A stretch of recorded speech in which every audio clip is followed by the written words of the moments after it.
Louvado seja nosso Senhor Jesus Cristo, para sempre seja louvado, e a sua Mãe Maria Santíssima. Então, meus irmãos, com grande alegria, mais uma vez nos reunimos aqui, nessas nossas lives de sábado. Então hoje vamos tratar de um tema muito importante, um tema muito bonito, um tema muito forte, que é as aparições da Virgem de Fátima e o nosso século.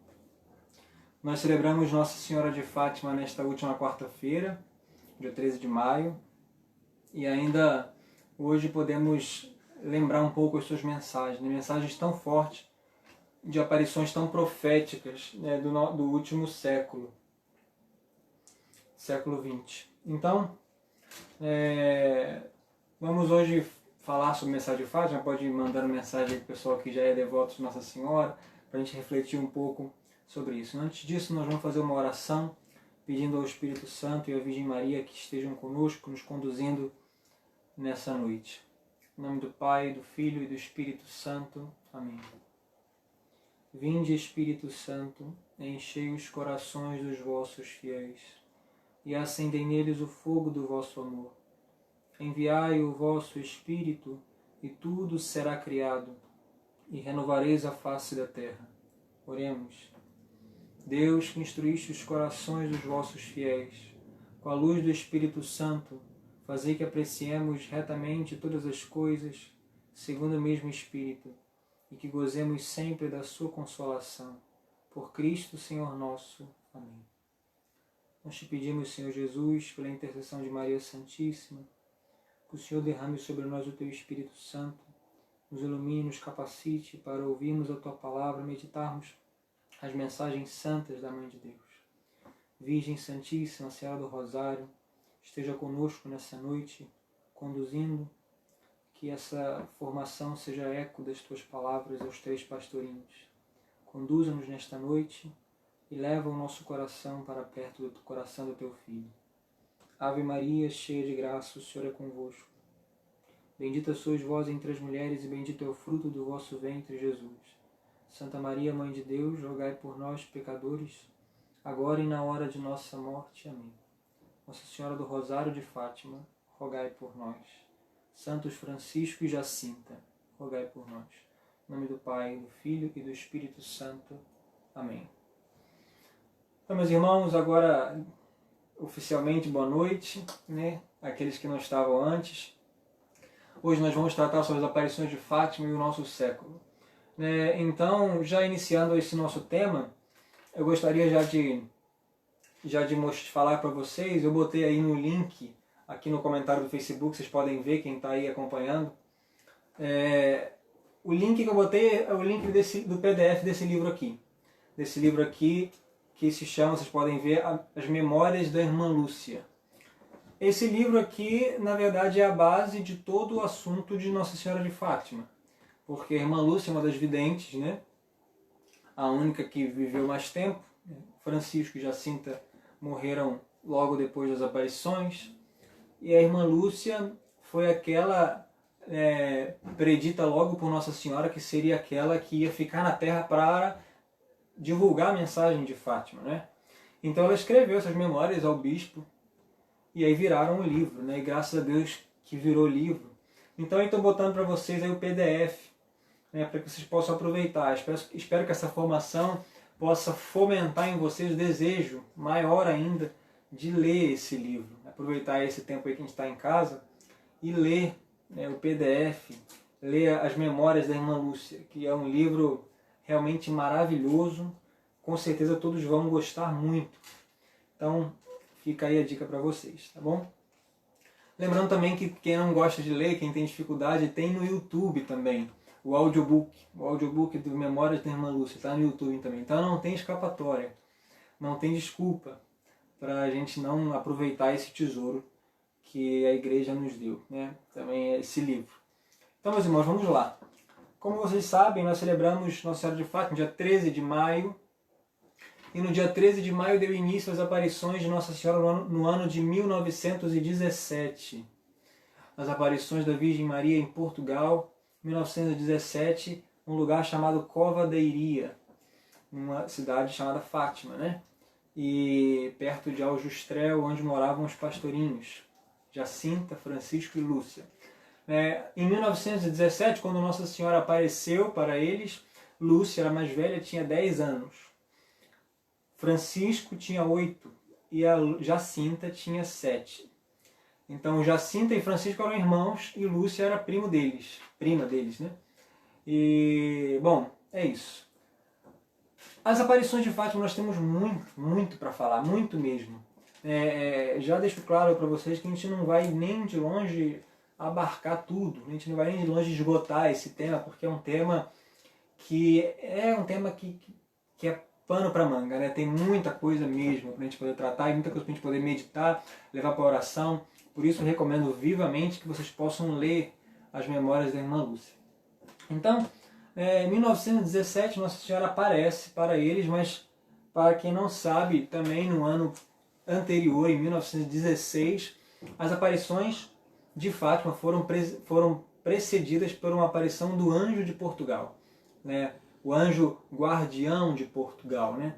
Então ele apareceu 3 vezes a Jacinta, Francisco e Lúcia, né? E essas aparições do anjo foram como que uma preparação para a aparição de Nossa Senhora em 1917.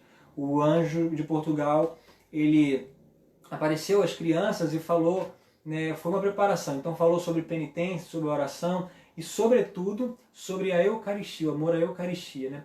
Primeira aparição do anjo de Portugal, ele ensinou aquela famosa oração: meu Deus, eu creio, adoro, espero e amo-vos. Peço-vos perdão para os que não creem, não adoram, não esperam e não vos amam. Então o anjo, né, Lúcia conta nas memórias que o anjo se prostrou com a testa no chão e começou a rezar. E ela e as crianças, impelidos por uma imitação, fizeram exatamente o que o anjo fazia, né? Se prostraram e rezaram. Enfim, o anjo falou de penitência, né? Oferecer sacrifícios, enfim, no segunda aparição, né? Rezai muito. O coração de Jesus e de Maria tem desígnio de misericórdia. Então, uma preparação para as aparições de Fátima, de Nossa Senhora de Fátima. Então, fazer penitência. Aí Lúcia pergunta: mas o que vamos ofertar? De tudo que puderdes, oferecer um sacrifício pela conversão dos pecadores. E aí, na terceira aparição, o anjo de Portugal aparece na famosa Loca do Cabeço, né? O Cabeço era uma espécie de monte perto ali de onde as crianças pastoreavam, e a Loca é uma espécie de gruta, então eles ficavam ali, o anjo apareceu ali, uma gruta, né, do Cabeço, a Loca do Cabeço. Apareceu com a Eucaristia na mão, né, o cálice e a Eucaristia pingando o sangue do Senhor Jesus. E aí, naquela terceira aparição, ele colocou o cálice e a hóstia, né, meio que em pé, assim, no ar, né, sem ninguém segurar, e se prostrou em adoração. E eles também prostravam-se em adoração e rezaram aquela oração: meu Deus, eu creio. Depois ele ensinou aquela oração: Santíssima Trindade, Pai, Filho e Espírito Santo, adoro-vos profundamente. Enfim, e aí deu a comunhão para Lúcia e deu os cálices do sangue do Senhor para Jacinta e Francisco. E aí falou: tomai e bebei o corpo e o sangue de nosso Senhor Jesus Cristo, horrivelmente ultrajado pelos pecados dos homens. Reparai o vosso Deus. Enfim, mensagem de reparação que prepararam Nossa Senhora. Mas então, meus irmãos, antes da gente falar propriamente das mensagens de Fátima, é importante que a gente entenda o contexto histórico no qual se deu a mensagem de Fátima, né? Porque Nossa Senhora, vocês sabem, como eu disse, ela apareceu em 1917 em Portugal. Então é importante, expressiva essa data, porque Deus tem as suas datas, né? Essa data é expressiva porque estamos no início do século XX. Como eu falei, o tema é Nossa Senhora, as aparições de Nossa Senhora de Fátima e o nosso século. Estamos no século XXI, mas nenhum século se constrói sem o anterior, né? Então, a mesma coisa no século XX. Quando Nossa Senhora apareceu em 1917, o mundo que Portugal estava vivendo e a Europa, e, enfim, e muitos países estavam vivendo em 1917, é uma grande decorrência daquilo que aconteceu no século anterior e nos outros séculos, né? Na verdade, meus irmãos, a gente poderia definir o século XX como o explodir de um mundo que estava vivendo sem Deus. O século XX poderia ser definido dessa forma: o explodir de um mundo que estava vivendo sem Deus. Então, e por que esse mundo estava vivendo sem Deus no século XX? Da onde veio isso? Da onde surgiu isso? Que ideia é essa? Na verdade, o mundo do século XX nada mais foi, e o que a gente viu no século XX, a gente vê se desdobrar até hoje, nada mais foi do que um longo desdobramento do que aconteceu na Revolução Francesa. O mundo do século XX da Europa, de Portugal também, né, foi um desdobramento da Revolução Francesa. E por que a Revolução Francesa? A Revolução Francesa, né, foi um acontecimento que começou em 1789, portanto no século XVIII, né, estou dando muitas voltas para trás só para poder contextualizar, porque nada acontece sem o anterior, né? 1789 foi uma eclosão de uma revolução que mudou o mundo. E que revolução foi essa? A Revolução Francesa, apesar de ter sido também uma revolução política e tal, também era uma revolução filosófica, uma revolução de pensamento. E foi isso que gerou o século XX. E qual era esse tipo de pensamento que estava eclodindo na Revolução Francesa? A Revolução Francesa em si, ela tinha um movimento intelectual chamado Iluminismo, que começou um pouco antes, na França. Esse movimento Iluminismo, que também teve na Alemanha, chamado Aufklärung, né, também traduzido como esclarecimento, esse movimento intelectual reuniu vários filósofos que tinham ideias de romper com todo o seu passado, romper com toda espécie de pensamento passado, pensamento que remetia à Idade Média, pensamento que remetia a qualquer tipo de autoridade do passado, né? Vocês lembram que o lema da Revolução Francesa era sempre liberdade, igualdade e fraternidade, né? E, assim, a Revolução Francesa foi um acontecimento muito trágico na nossa história, muito trágico intelectualmente, porque foi aí que começou o mundo a viver sem Deus. Porque quando os filósofos, quando os pensadores quiseram romper com todo o seu passado, romper com qualquer tipo de hierarquia, romper com qualquer tipo de autoridade, né? E esse era o lema da grande, entre aspas, liberdade que eles pregavam, né? Essa liberdade tinha por fim atacar dois objetos, né? Sobretudo a monarquia e a igreja. Eles até usavam uma expressão, né? Temos que derrubar o altar e o trono. Né? Então, assim, eu não estou nessa live, eu não estou aqui não é para falar de política. Não estou para falar de política, mas eu estou para falar das consequências espirituais de várias escolhas políticas também, né? Mas sobretudo não só políticas, mas escolhas filosóficas, escolhas intelectuais que tiveram pessoas nessa época. Né? Então, assim, quando eles quiseram romper com tudo que remetia às autoridades passadas, a maior autoridade, mais até do que a monarquia, mais até do que o trono, mais até do que o regime, do antigo regime, era, sobretudo, romper com a igreja. Então temos vários filósofos nessa época, aqueles franceses, sobretudo os mais revolucionários, né, que moveram a Revolução Francesa. Temos, por exemplo, Diderot e D'Alembert, aqueles que fizeram a enciclopédia. Esses filósofos, eles que colocavam as ideias revolucionárias, eles que estavam por trás da revolução, insuflando a revolução com ideias, com pensamentos. E uma delas, do Diderot e D'Alembert, era: a revolução tem que... Qual é o objetivo da revolução? Matar o último rei com as tripas do último padre. Vocês verem como é que era a ideia. Né? Por exemplo, temos outro grande pensador, né, da época, chamado Voltaire, bem conhecido, né? E Voltaire tinha uma frase bem famosa que ele dizia assim: esmaguemos a infame. E quem era a infame? Era a igreja, né? Esmaguemos a infame. E um parêntese, uma nota de rodapé, muita gente não sabe, e muita gente, isso não é divulgado, né, é claro, mas Voltaire no final da vida se converteu, e tem até uma carta do padre que ouviu a confissão de Voltaire no final da vida. Ele se converteu e ele morreu na fé, graças ao bom Deus. Ele se converteu, ele mudou de vida. Enfim, foi um trágico acontecimento, isso aconteceu na França, tanto que um século antes, lá em 1600 e pouco, Santa Margarida Maria Alacoque recebeu uma mensagem de Nosso Senhor Jesus Cristo, né, aquelas aparições do Sagrado Coração que ela tinha. A mensagem era que Jesus pedia que o rei da França consagrasse a França ao Sagrado Coração.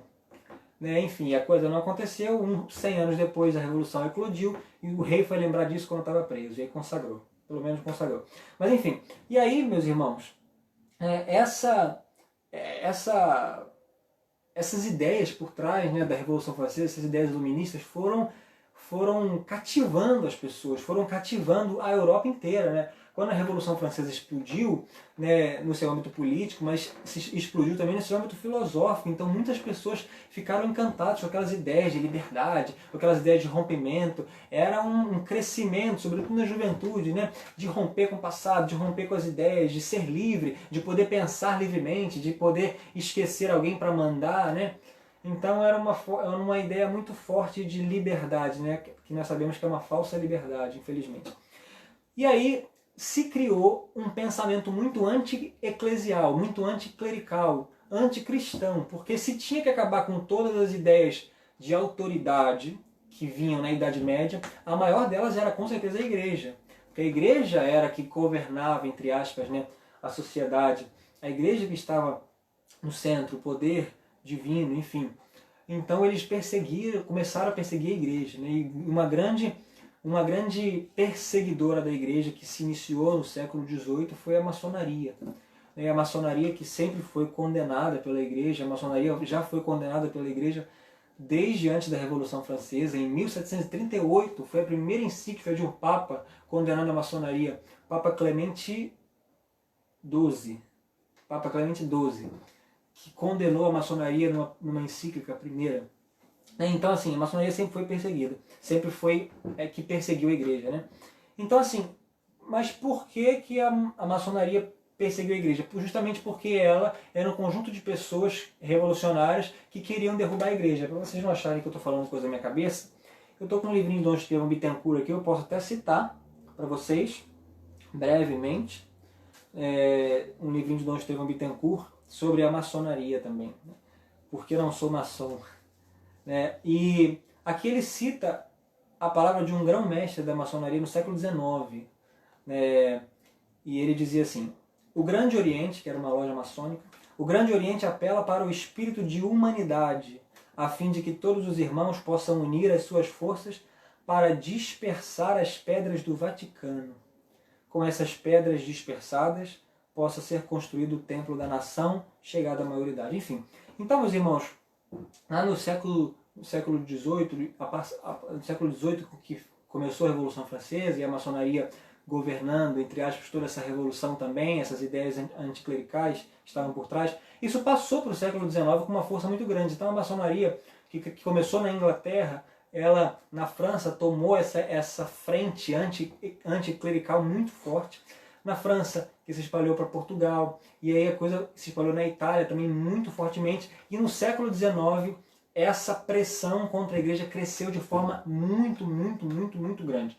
Nós temos exemplo, por exemplo, a questão na situação na Itália. Se a gente pegar, por exemplo, os escritos de Dom Bosco, existe um escrito de Dom Bosco chamado Memórias do Oratório. Foram as memórias que o Papa Pio IX pediu para que ele escrevesse. E nessas memórias Dom Bosco conta o quanto ele sofreu ataques de morte encomendados pelos maçons. Porque eles viam Dom Bosco, um homem muito santo que reunia a juventude para ensinar a fé. E tudo que a maçonaria fazia, tudo que as ideias anticlericais faziam era querer destruir a fé através de jornais, através de ofensas à igreja, através de denúncias, através de crimes, através de massacres e tudo. E quando via Dom Bosco, eles queriam acabar com Dom Bosco, né? Enfim. E aí Dom Bosco quase morreu duas ou três vezes, ele conta.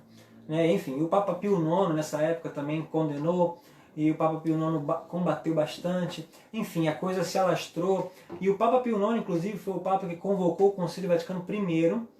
E esse concílio teve início em 1869, em Roma. E no ano seguinte, em 1870, ele teve que parar no meio. Porque quando ele parou no meio... Por que ele teve que parar no meio? Porque as tropas maçônicas de Garibaldi, eles rodearam Roma e invadiram Roma, no meio do Concílio Vaticano I. Então, a coisa estava muito feia pro lado da igreja, a coisa estava muito, muito perversa, realmente. E isso, assim,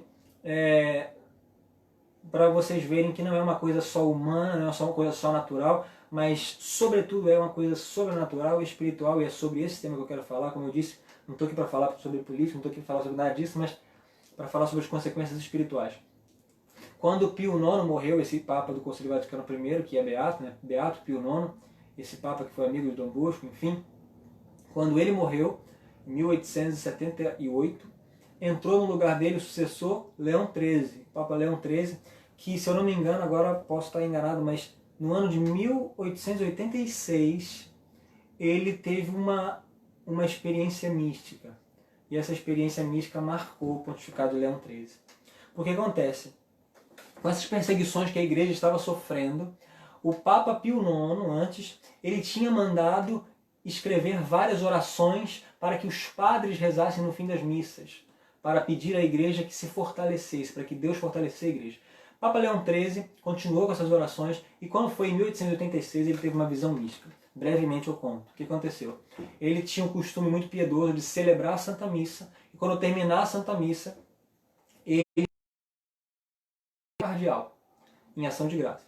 E numa missa em que ele tinha acabado de celebrar, ele foi assistir a segunda missa, né? O cardeal estava celebrando, ele teve uma visão mística. A visão mística foi o seguinte: ele viu a cidade de Roma e sobrevoando a cidade de Roma vários demônios. E aquela visão aterrorizou ele muito grande. As pessoas viram que ele ficou estupefado, ajoelhado, né, e sem se mover, com os olhos esbugalhados, assim, né? E quando ele voltou a si, ele bateu no genuflexor assim, saiu e foi para sua sala. Alguém falou: Santo Padre, o senhor está passando mal? Santo Padre, aconteceu alguma coisa? E ele: não, nada. Entrou para a sala dele, para o escritório, e depois de algum tempo deu uma folha para um cardeal, né, que era próprio da congregação, hoje é a congregação dos sacramentos, antes, se eu não me engano, era a congregação para os ritos, não lembro o nome específico. Deu para ele uma oração de São Miguel Arcanjo. E a oração que nós rezamos hoje: São Miguel Arcanjo, defendei-nos no combate, seja o nosso refúgio.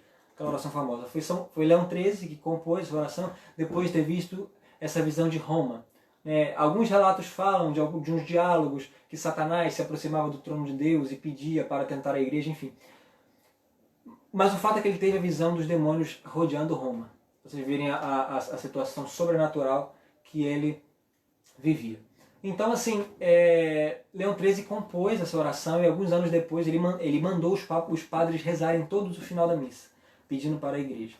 E aí depois ele compôs um exorcismo, e ele não era um exorcismo chamado exorcismo de Leão XIII, não era um exorcismo só para pessoas, como nós costumamos, né? Mas ele começou a fazer exorcismo para lugares, para a igreja. Então, conta-se que Leão XIII tinha esse exorcismo no bolso da batina, ele rodeava os jardins do Vaticano, muitas vezes rezando aquele exorcismo, muitas vezes suplicando aos anjos, a Deus, que afastasse os males da igreja. Enfim, eu sei que essa situação, a maçonaria perseguiu a igreja de modo muito grande, e isso chegou até Portugal, né? Chegou até Portugal. Essa volta toda para dizer isso. Chegou até Portugal, e Portugal sofreu diversas revoluções até chegar em 1910. 1910 foi o ano em que Portugal deixou de ser uma monarquia e passou a ser uma república. E essa república foi arquitetada, essa república foi tomada pelos maçons. Foi a maçonaria que foi os primeiros governantes, os primeiros governantes de Portugal. E dentre eles eu destaco um nome, vocês vão saber porquê, um homem chamado Arthur de Oliveira Santos. Esse homem, Arthur de Oliveira Santos, ele era uma das pessoas envolvidas nessa Revolução de 1910, quando ele esteve à frente da República. Esse homem era maçom, ele entrou com 26 anos numa loja maçônica chamada Grande Oriente, em Portugal. Essa loja maçônica, como maçonaria em Portugal, era muito anticlerical. Muito mesmo. Então, assim, e eu estou falando esses nomes porque esses nomes vão fazer muito sentido quando nós falarmos de Fátima. Por quê? Esse homem, chamado Arthur de Oliveira Santos, em 1910 ele ajudou a Revolução da República. E em 1917 ele era já um governador, uma espécie de governador, eles chamavam de administrador, de uma cidade chamada Vila Nova de Ourém. E foi este homem, anticlerical, contra a fé, maçom, que chamou os pastorinhos em 1917 para a prisão, para interrogá-los, para arrancar deles os segredos de Nossa Senhora. né? Então, e foi ele também, esse homem, Arthur de Oliveira Santos, que estava também fazendo com que os pastorinhos ficassem presos. Ele que prendeu os pastorinhos em agosto de 1917. Enfim, só para dizer isso. E ele, como eu disse, entrou nessa seita maçônica, né, nessa loja Grande Oriente, que tinha por fundador um homem chamado Magalhães Lima. Por que eu estou falando tantos nomes? Porque esse homem, Magalhães Lima, também, de certa forma, é importante, porque ele foi o fundador de um jornal famosíssimo em Lisboa nessa época. O jornal se chamava O Século. Esse jornal, por que é importante para a história de Fátima? Por quê? Porque esse jornal é um jornal anticlerical liberal que ele atacava a igreja, perseguia a igreja, ele deturpava a igreja e fazia muitas calúnias contra a igreja. No entanto, quando as aparições de Fátima começaram, é óbvio que ele começou a perseguir, é óbvio que ele começou a falar isso é um misticismo, isso é uma volta à Idade Média, isso é uma maluquice da igreja, isso é uma revolta da igreja para tirar-nos do poder. No entanto, em 13 de outubro de 1917, quando na última aparição de Nossa Senhora aconteceu o Milagre do Sol, nós vamos falar dele daqui a pouco, o Milagre do Sol, esse jornal não teve como não noticiar, não teve como não noticiar esse fato. E ele noticiou como o sol bailou em Fátima. E foi ele o principal meio pelo qual as pessoas reconheceram as aparições, né? Este jornal. Deus usa todos os meios, até mesmo os meios que são contra ele. Enfim. Então, meus irmãos, eu estou dizendo tudo isso para dizer que isso chegou até Portugal. E a coisa não era feia. Esse governo de 1910, esse governo revolucionário, o que eles fizeram? Eu posso até ler para vocês.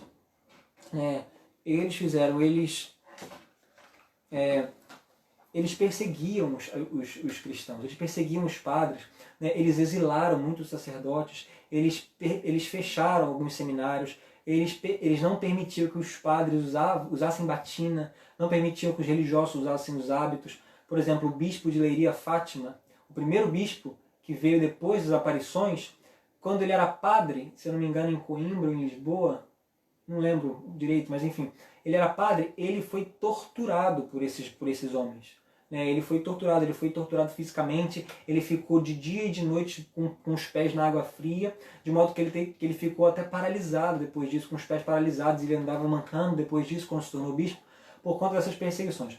Enfim, estou falando tudo isso para dizer que a situação era completamente desfavorável para a igreja. O mundo justamente estava contra a igreja, e os governantes estavam realmente não querendo que a evangelização acontecesse, não querendo que a igreja avançasse no processo de evangelização. Enfim, e aí, avançando um pouco nisso, nós estamos em 1910, quando essa revolução aconteceu, e esses estragos foram acontecendo em Portugal, esses estragos para a fé foram acontecendo em Portugal, até que, em 1914, vocês sabem que eclodiu a Primeira Guerra Mundial. Eclodiu a Primeira Guerra Mundial e o mundo ficou um caos. E aí que o mundo realmente ficou um caos. E assim, nessa época da Primeira Guerra Mundial, o Santo Padre era o Papa Bento XV.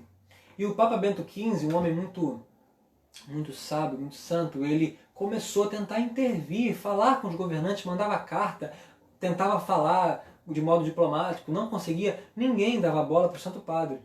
Até que ele viu que não tinha mais como haver meios humanos para isso. Então ele começou a rezar e pedir para que os católicos rezassem muito. Até que, um fato que poucos conhecem, mas o vigário de Cristo, que é o Santo Padre, né, o Papa, ele apela para a Mãe de Deus. Chegamos no ano de 1917. Quando chegamos no ano de 1917, sob o pontificado de Bento XV, nós lemos uma encíclica que ele escreve. Ele faz um apelo à Mãe de Deus. Essa encíclica tem data, pasmem, 5 de maio de 1917. Eu até leio para vocês a súplica que o Papa Bento XV faz à Mãe de Deus.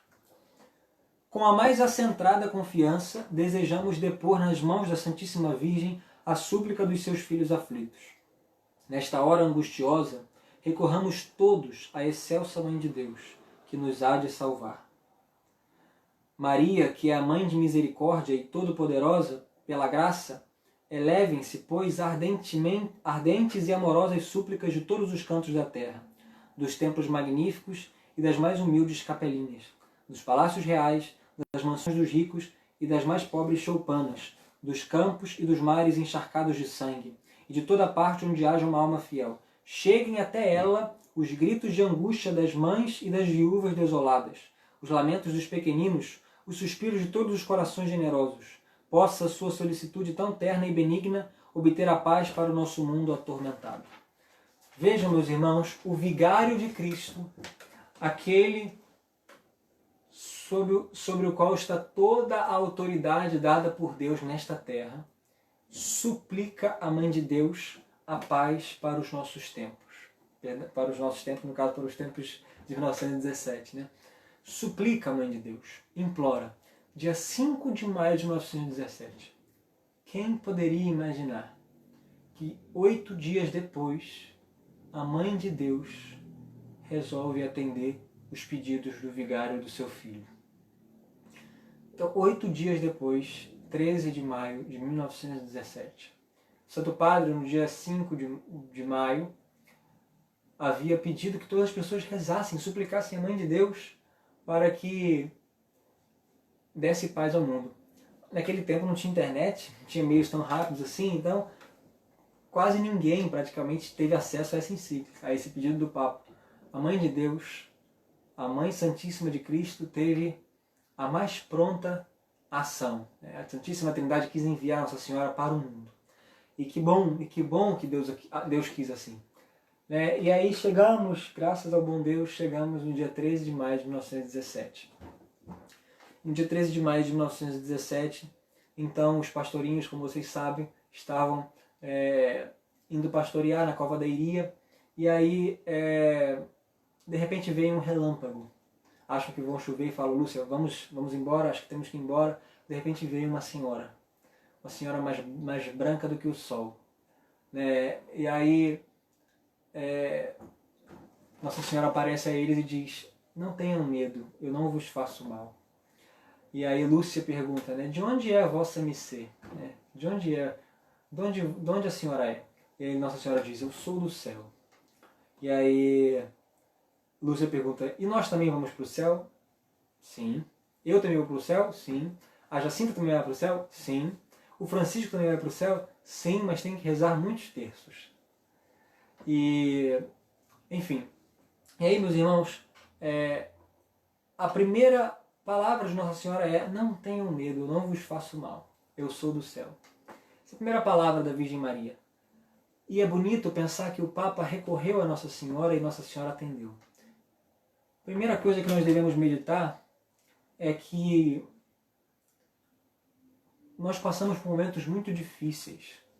Nós vivemos numa luta constante. Eu fiz esse apanhado brevemente histórico, para que a gente entenda que o mundo não está a nosso favor. O Evangelho de hoje diz assim: se o mundo vos odeia, sabei que primeiro odiou a mim. O mundo não está a nosso favor, como o mundo não estava a favor da igreja naquela época. Todo o mundo estava conspirando contra a igreja. Tudo estava indo por um caminho errado. Mas Deus não quis que as coisas terminassem desse modo. Então a Mãe de Deus desce do céu. Ela diz: sou do céu. E depois que Nossa Senhora responde isso para a irmã Lúcia, e para as crianças, ela diz uma palavra fortíssima, que vem ser quase que o centro da mensagem de Fátima.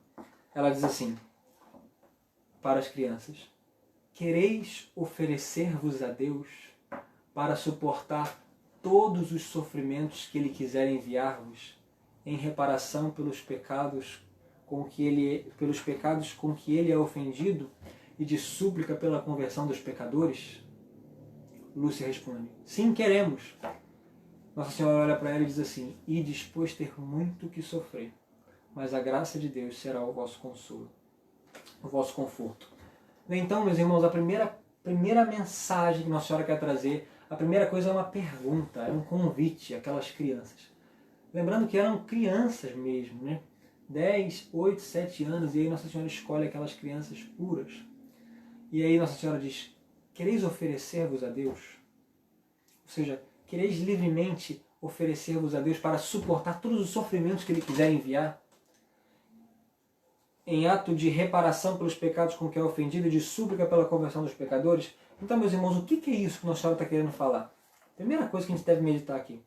A gente, como eu falei, a gente não vai abarcar a mensagem de Fátima inteira, porque não é possível uma formação, mas o que Nossa Senhora está querendo dizer com esse convite? Quereis oferecer-vos a Deus.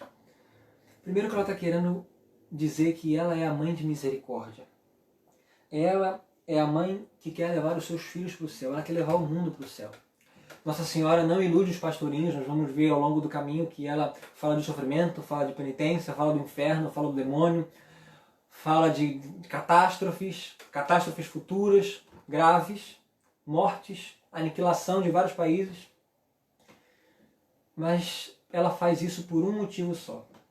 Ela só faz isso porque ela quer salvar o mundo. Ela só faz isso porque ela quer atrair os pecadores. Porque ela olha para aqueles homens, aqueles maçons, aqueles homens que perseguem a igreja, aqueles homens que lutam contra o Papa, aqueles homens que querem matar o Papa, aqueles homens que querem matar os padres, torturar os religiosos, não permitir que o Evangelho seja proclamado. Ela olha para ele e diz: eu quero salvá-los, eu quero trazê-los de volta. E chama crianças puras e diz: meus filhos, quereis oferecer-vos a Deus por eles? Quereis oferecer-vos a Deus por esses homens barbados que crucificam ao meu filho? Quereis vocês, quereis vós oferecer-vos a Deus para aceitar todos os sofrimentos que Ele, engraçado isso, né? Os sofrimentos que Deus quiser enviar. Deus envia sofrimentos às crianças, para que as crianças sofram por amor. E sofrimento em reparação pelos pecados e de súplica pela conversão dos pecadores. Ou seja, vocês, meus filhos, minhas crianças, quereis rezar, quereis suplicar pelos pecadores, quereis suplicar por aqueles que estão ofendendo, vocês querem ser a mediação entre o céu e eles? Então Nossa Senhora toma essas crianças como seus apóstolos, não só seus apóstolos, mas seus intercessores, né? Enfim. Então, essa primeira mensagem que resume tudo o que Fátima quer ser para nós, né? Um mundo que vira as costas para Deus e a Virgem do Céu desce do céu para falar com crianças e suplicar aquelas crianças que se ofereçam a Deus pela salvação do mundo. Né? E aí a Lúcia prontamente, né? Lúcia prontamente fala pelos irmãos, pelos primos, né? Queremos, sim, queremos. Nossa Senhora, como uma boa mãe, não ilude seus filhos. Nossa Senhora falou: e dispôs ter muito que sofrer. Vocês vão sofrer. Então a primeira coisa, Fátima é o nosso século, é o tema de hoje, né? O primeiro ensinamento que essa primeira mensagem de Fátima tem para nós nessa noite. Meus irmãos, a primeira coisa, Nossa Senhora como uma mãe bondosa, a rainha da paz, a rainha da misericórdia, que vem trazer paz ao mundo, ela diz assim: vocês, se querem se oferecer a Deus, vocês vão ter muito que sofrer. Nada mais do que um eco do Evangelho. Atos 14, 22 diz: é preciso passar por muitos sofrimentos para entrar no reino de Deus. Nossa Senhora, para aquelas crianças, e depois ter muito que sofrer, mas a graça de Deus será o vosso conforto. Né? Enfim, e aí a Lúcia relata no livro que quando Nossa Senhora falou isso aconteceu em todas as vezes em que ela apareceu. Depois que Nossa Senhora disse: a graça de Deus será o vosso conforto, ela abriu as suas mãos. Quando ela abre as mãos, das mãos da Virgem Maria sai raios, sai uma luz. E essa luz que nossa irmã Lúcia relata, ela fala que era uma luz sobrenatural, que ela entendia ser uma luz divina que entrava na alma deles, e era por essa luz que Deus dava a graça, né? Porque nós vamos ver que os pastorinhos são santos. Jacinto e Francisco foram canonizados. Lúcia, se Deus quiser, daqui a pouco, se Deus quiser, vai ser beatificado. Mas são santos e fizeram penitências extraordinárias, fizeram atos de amor a Jesus extraordinários, tiveram verdadeiramente orações de contemplação altíssimas, né, de sétima morada. Jacinta chegou na sétima morada com certeza, Francisco também. Né? Então assim, Nossa Senhora abria a mão e das mãos de Nossa Senhora saía a luz, que era a graça divina. E Lúcia dizia que essa graça entrava na alma deles e por essa graça eles sentiam coisas sobrenaturais. Então essa graça que Deus dava para que eles vivessem penitências tão grandes, enfim. né? Graça divina que move o amor dos santos, né? E aí quando Nossa Senhora espargiu essa luz pelas mãos, eles, tomados por um impulso interior, ajoelharam e rezaram assim: ó Santíssima Trindade, eu vos adoro. Meu Deus, ó meu Deus, eu vos amo no Santíssimo Sacramento. Essa foi a oração que o Espírito Santo levou aquelas crianças a rezarem. Ninguém tinha ensinado essa oração para eles. Fizeram essa oração na hora. Enfim, Nossa Senhora disse a eles: quereis oferecer-vos a Deus? Eles falaram: sim, e depois ter muito que sofrer. E de fato, meus irmãos, o sofrimento começou a partir de 13 de maio. Especialmente ali, o sofrimento começou para a irmã Lúcia. Lúcia, que era uma criança, não era uma irmã ainda, mas era uma criança, porque Jacinta, que era uma criancinha de 7 anos, ficou muito encantada. Óbvio, quem não ficaria encantado ao ver Nossa Senhora? Era uma senhora mais linda do que o sol. Uma vez perguntavam a Jacinta, né?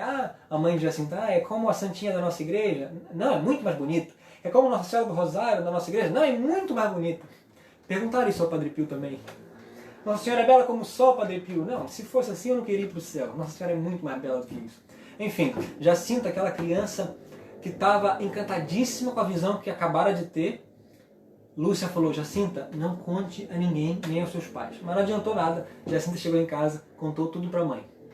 E enfim, os pais de Jacinta e Francisco, né, eles não é que eles foram contra, né, que eles desacreditaram, mas eles ficaram no início assim, sem saber o que pensar. Mas ficaram ao lado dos filhos, né? Quando a mãe de Lúcia soube isso, o sofrimento, o calvário de Lúcia começou ali. Porque a mãe de Lúcia, Dona Maria Rosa, era uma católica muito boa, era uma católica muito fervorosa, era uma mulher muito de Deus, que ensinou, que educou Lúcia muito cristamente. Vale a pena, mais uma vez, propaganda do nosso livro aqui, tem o PDF aí nos comentários, procura que você vai achar. O PDF do livro para você ler na quarentena. Logo no início das primeiras memórias, Lúcia vai dizer como a mãe dela educou ela, que foi uma coisa fantástica a educação que ela recebeu da mãe. Só que quando a mãe dela soube que ela estava vendo Nossa Senhora, a mãe dela não acreditou.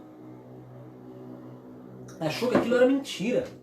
E ela tinha que fazer Lúcia de todos os jeitos acabar com aquela mentira. Porque aquela notícia começou a se espalhar e as pessoas começaram a querer perguntar aos pastorinhos: que história é essa? Que história é essa? Na cova da ilha está aparecendo a Virgem Maria? Que história é essa? Não sei o que lá.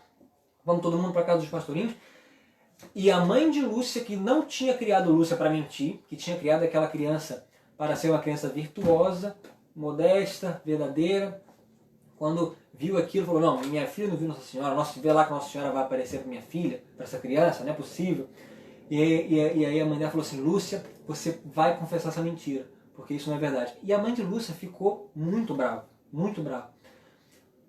E ela ficou muito brava com Lúcia, porque às vezes ela até batia em Lúcia, usava cabo de vassoura, dava tapa, falava: minha filha, você tem que confessar essa mentira, porque isso não é verdade, você está fazendo todo mundo acreditar, isso é pecado, você tem que se confessar. E a família inteira de Lúcia começou a ficar indiferente a Lúcia. Menos o pai. O pai era indiferente essa questão da aparição, mas o pai era muito, muito amoroso com a filha. Mas as irmãs de Lúcia começaram a ser totalmente indiferentes com a filha. Com a irmã, perdão.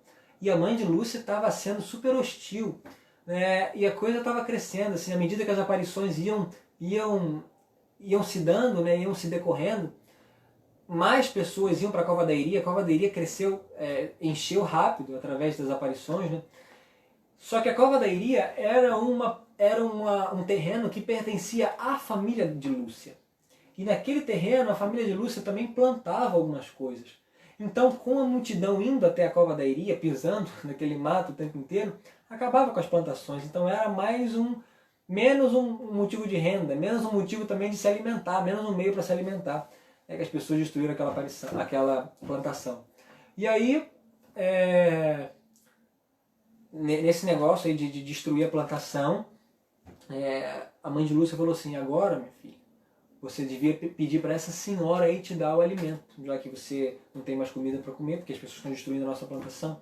Então, enfim, isso eram sofrimentos enormes para a alma de Lúcia. Quantas vezes ela relata aqui que ela foi chorar junto ao poço, onde eles costumavam rezar. Enfim, e aí começou a começar o calvário para a irmã Lúcia, né? esse sofrimento da família. Então, até que Nossa Senhora tinha pedido em 13 de maio que ela disse que ela ia aparecer, né, 6 vezes, ou seja, até outubro. E todo dia 13. Ela pediu para que eles fossem todas as vezes dia 13 lá por volta do meio-dia. Então, eles foram, até o dia 13 de junho foram lá. Então, já no dia 13 de junho, que era dia de Santo Antônio, que era festa lá da paróquia de Santo Antônio deles, né? Eles foram à Cova da Iria, já tinha pessoas com eles. E aí, no dia 13 de junho, eles foram até lá. E aí, Lúcia disse para Nossa Senhora, olha, Nossa Senhora, eu queria pedir para a senhora nos levar para o céu. E a Nossa Senhora disse assim, mais uma vez, não escondendo nada das crianças, disse assim, a Jacinto e o Francisco levo-os em breve. Mas tu, Lúcia, ficas cá mais um tempo. Jesus quer servir-se de ti para me fazer conhecer e amar. Ele quer estabelecer no mundo a devoção ao meu Imaculado Coração. Então, meus irmãos, logo na segunda aparição de Fátima, nessa segunda aparição de 13 de junho, Nossa Senhora ela diz que vai levar em breve para o céu Jacinta e Francisco. Não mente para as crianças, dizendo que eles não vão morrer, eles vão morrer e vão morrer logo. Fala que vão levar logo Jacinta e Francisco e Lúcia vai ficar aqui em breve. E aí, aquela até palavra bonita, né? Mas Lúcia, triste, fala assim, mas eu fico sozinha. Nossa Senhora fala, não, minha filha, eu estarei sempre contigo. O meu Imaculado Coração será o teu refúgio e o caminho que te conduzirá até Deus. E aí, enfim, Lúcia, e aí Nossa Senhora diz a Lúcia assim, Jesus quer servir-se de ti para me fazer conhecer e amar. Ele quem? Jesus. Ele quer estabelecer no mundo a devoção ao meu Imaculado Coração. Então, meus irmãos, essa palavra de Nossa Senhora é muito forte, muito bonita, muito importante para nós, porque assim, a gente vê que o mundo está um caos. A gente as pessoas viam em 1917, no meio da Primeira Guerra Mundial, muitas pessoas morrendo, muitas pessoas esquecendo de Deus, o ateísmo crescendo muito. O século XX foi um século de grande ateísmo. Lembra aquela visão de Leão XIII que eu falei, dos demônios em volta de Roma? Alguns falam que o demônio havia pedido um século, alguns falam 50, 60, 70 anos, a gente não sabe, mas alguns falam que o demônio tinha pedido 70 anos para tentar os católicos, para tentar os filhos de Deus. E foi por isso que Leão XIII escreveu aquele exorcismo, aquela oração a São Miguel, enfim. A batalha espiritual tremenda, os inimigos de Deus atacando tremendamente a igreja, e de repente Nossa Senhora aparece aquelas crianças e diz assim, o meu filho quer estabelecer a devoção ao meu Imaculado Coração. Ele quer estabelecer a devoção ao meu Imaculado Coração. Isso vai ser importante para a aparição de 13 de julho.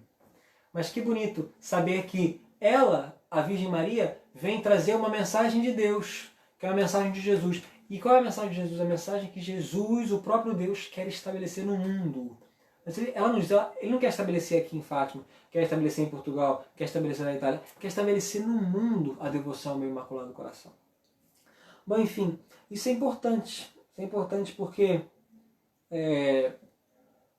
essa devoção ao Imaculado Coração é o centro também da mensagem de Fátima. Enfim, e aí passando, para a gente não perder tempo, passando para 13 de julho. 13 de julho é praticamente o dia central da aparição de Fátima. Por quê? Porque 13 de julho foi quando Nossa Senhora revelou o segredo de Fátima. E a gente nós não vamos nos deter pormenorizadamente nesse segredo. Se vocês quiserem, depois leiam Memórias da Irmã Lúcia, no PDF, tem lá comentário teológico desse segredo do Cardeal Ratzinger, enfim, tem tantas coisas. Mas nós vamos comentar só o que foi, mais ou menos. Primeira coisa do segredo foi o seguinte, Nossa Senhora apareceu e mostrou àquelas crianças o inferno. E a primeira coisa que Nossa Senhora disse nessa aparição diz assim, o que ela tinha dito, eu não falei, mas ela tinha dito isso em todos os meses, rezem o terço todos os dias para o fim da guerra. Rezem o terço para o fim da guerra. Que a guerra acabe, rezem o terço. Então, Nossa Senhora começou a aparição de 13 de julho também falando isso. E aí ela diz assim: em outubro eu virei e farei um milagre, para que todos possam crer. Todos possam crer em mim, nessa aparição. Beleza. E aí ela diz assim: sacrificai-vos pelos pecadores. Né? Uma mensagem muito forte. Sacrificai-vos pelos pecadores. E aí quando ela diz isso, ela ensina aquela ejaculatória bonita: ó Jesus, é por vosso amor, pela conversão dos pecadores, em reparação pelos pecados cometidos contra o Imaculado Coração de Maria. E aí, quando Nossa Senhora diz isso, ela de novo abre as mãos e das mãos dela sai uma luz e ela diz assim: nessa luz em que sai, ela mostra o inferno. E aí isso é interessante, meus irmãos, porque Nossa Senhora mostra, eu não vou ler o relato todo, senão é muito grande, mas Nossa Senhora mostra o inferno com os demônios e as almas. Os demônios atormentando as almas e as almas sofrendo horrores eternamente no inferno. E a Nossa Senhora não hesita em mostrar o inferno para as crianças.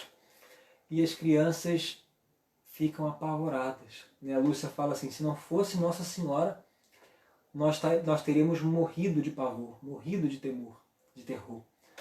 E aí, então eles viram o inferno e Nossa Senhora depois. Essa é a primeira parte do segredo. A segunda parte é o que ela diz agora: vistes o inferno para onde vão as almas dos pobres pecadores.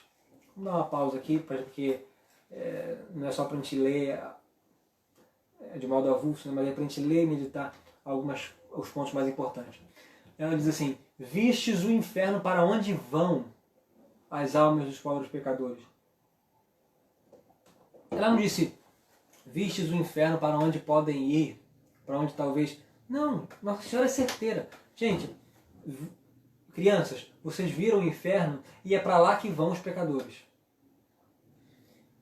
Essa é uma verdade da qual a gente não pode se esquecer, e parece que a gente está se esquecendo. Infelizmente hoje, o mundo está tão esquecido de Deus, e uma das causas e também das consequências disso é que o mundo se esquece do inferno. E vou dizer uma coisa para vocês: isso é uma alegria imensa para Satanás.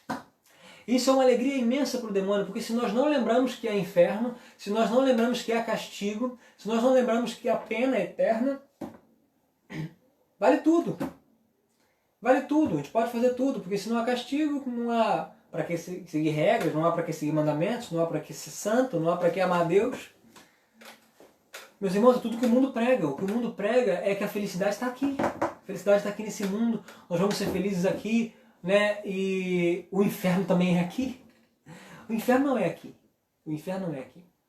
E essa visão do inferno tocou tanto o coração dos pastorinhos, tocou tanto o coração de Jacinta, que a partir do 13 de julho, as penitências cresceram de modo absoluto, de modo incrível na vida dessas crianças. Nós vamos ver a Jacinta, ela insaciável na prática da penitência, também movida por graça de Deus, é óbvio, mas pela visão do inferno. E a Nossa Senhora disse assim para eles: vistes o inferno para onde vão as almas dos pobres pecadores, para as salvar, para as salvar. Deus quer estabelecer no mundo a devoção ao meu Imaculado Coração. Se fizerem o que eu vos disser, salvar-se-ão muitas almas e terão paz. Vou dar uma pausa aqui de novo. Vistes o inferno para onde vão as almas dos pobres pecadores. Ou seja, os pecadores, se não se converterem, vão para o inferno. Mas eu não quero que eles vão para o inferno, Nossa Senhora. Nossa Senhora diz: eu não quero que os pecadores caiam no inferno. Eu não quero que os meus filhos se percam. Para as salvar, qual é o remédio? Qual é o modo de salvar esses homens? Qual é o modo de salvar a humanidade? Olha o que ela vem dizer aqui. Para as salvar, meu filho quer estabelecer no mundo a devoção ao meu Imaculado Coração. Para as salvar, Deus quer estabelecer no mundo a devoção ao meu Imaculado Coração. Então, meus irmãos, nós temos aqui duas coisas antagônicas aqui.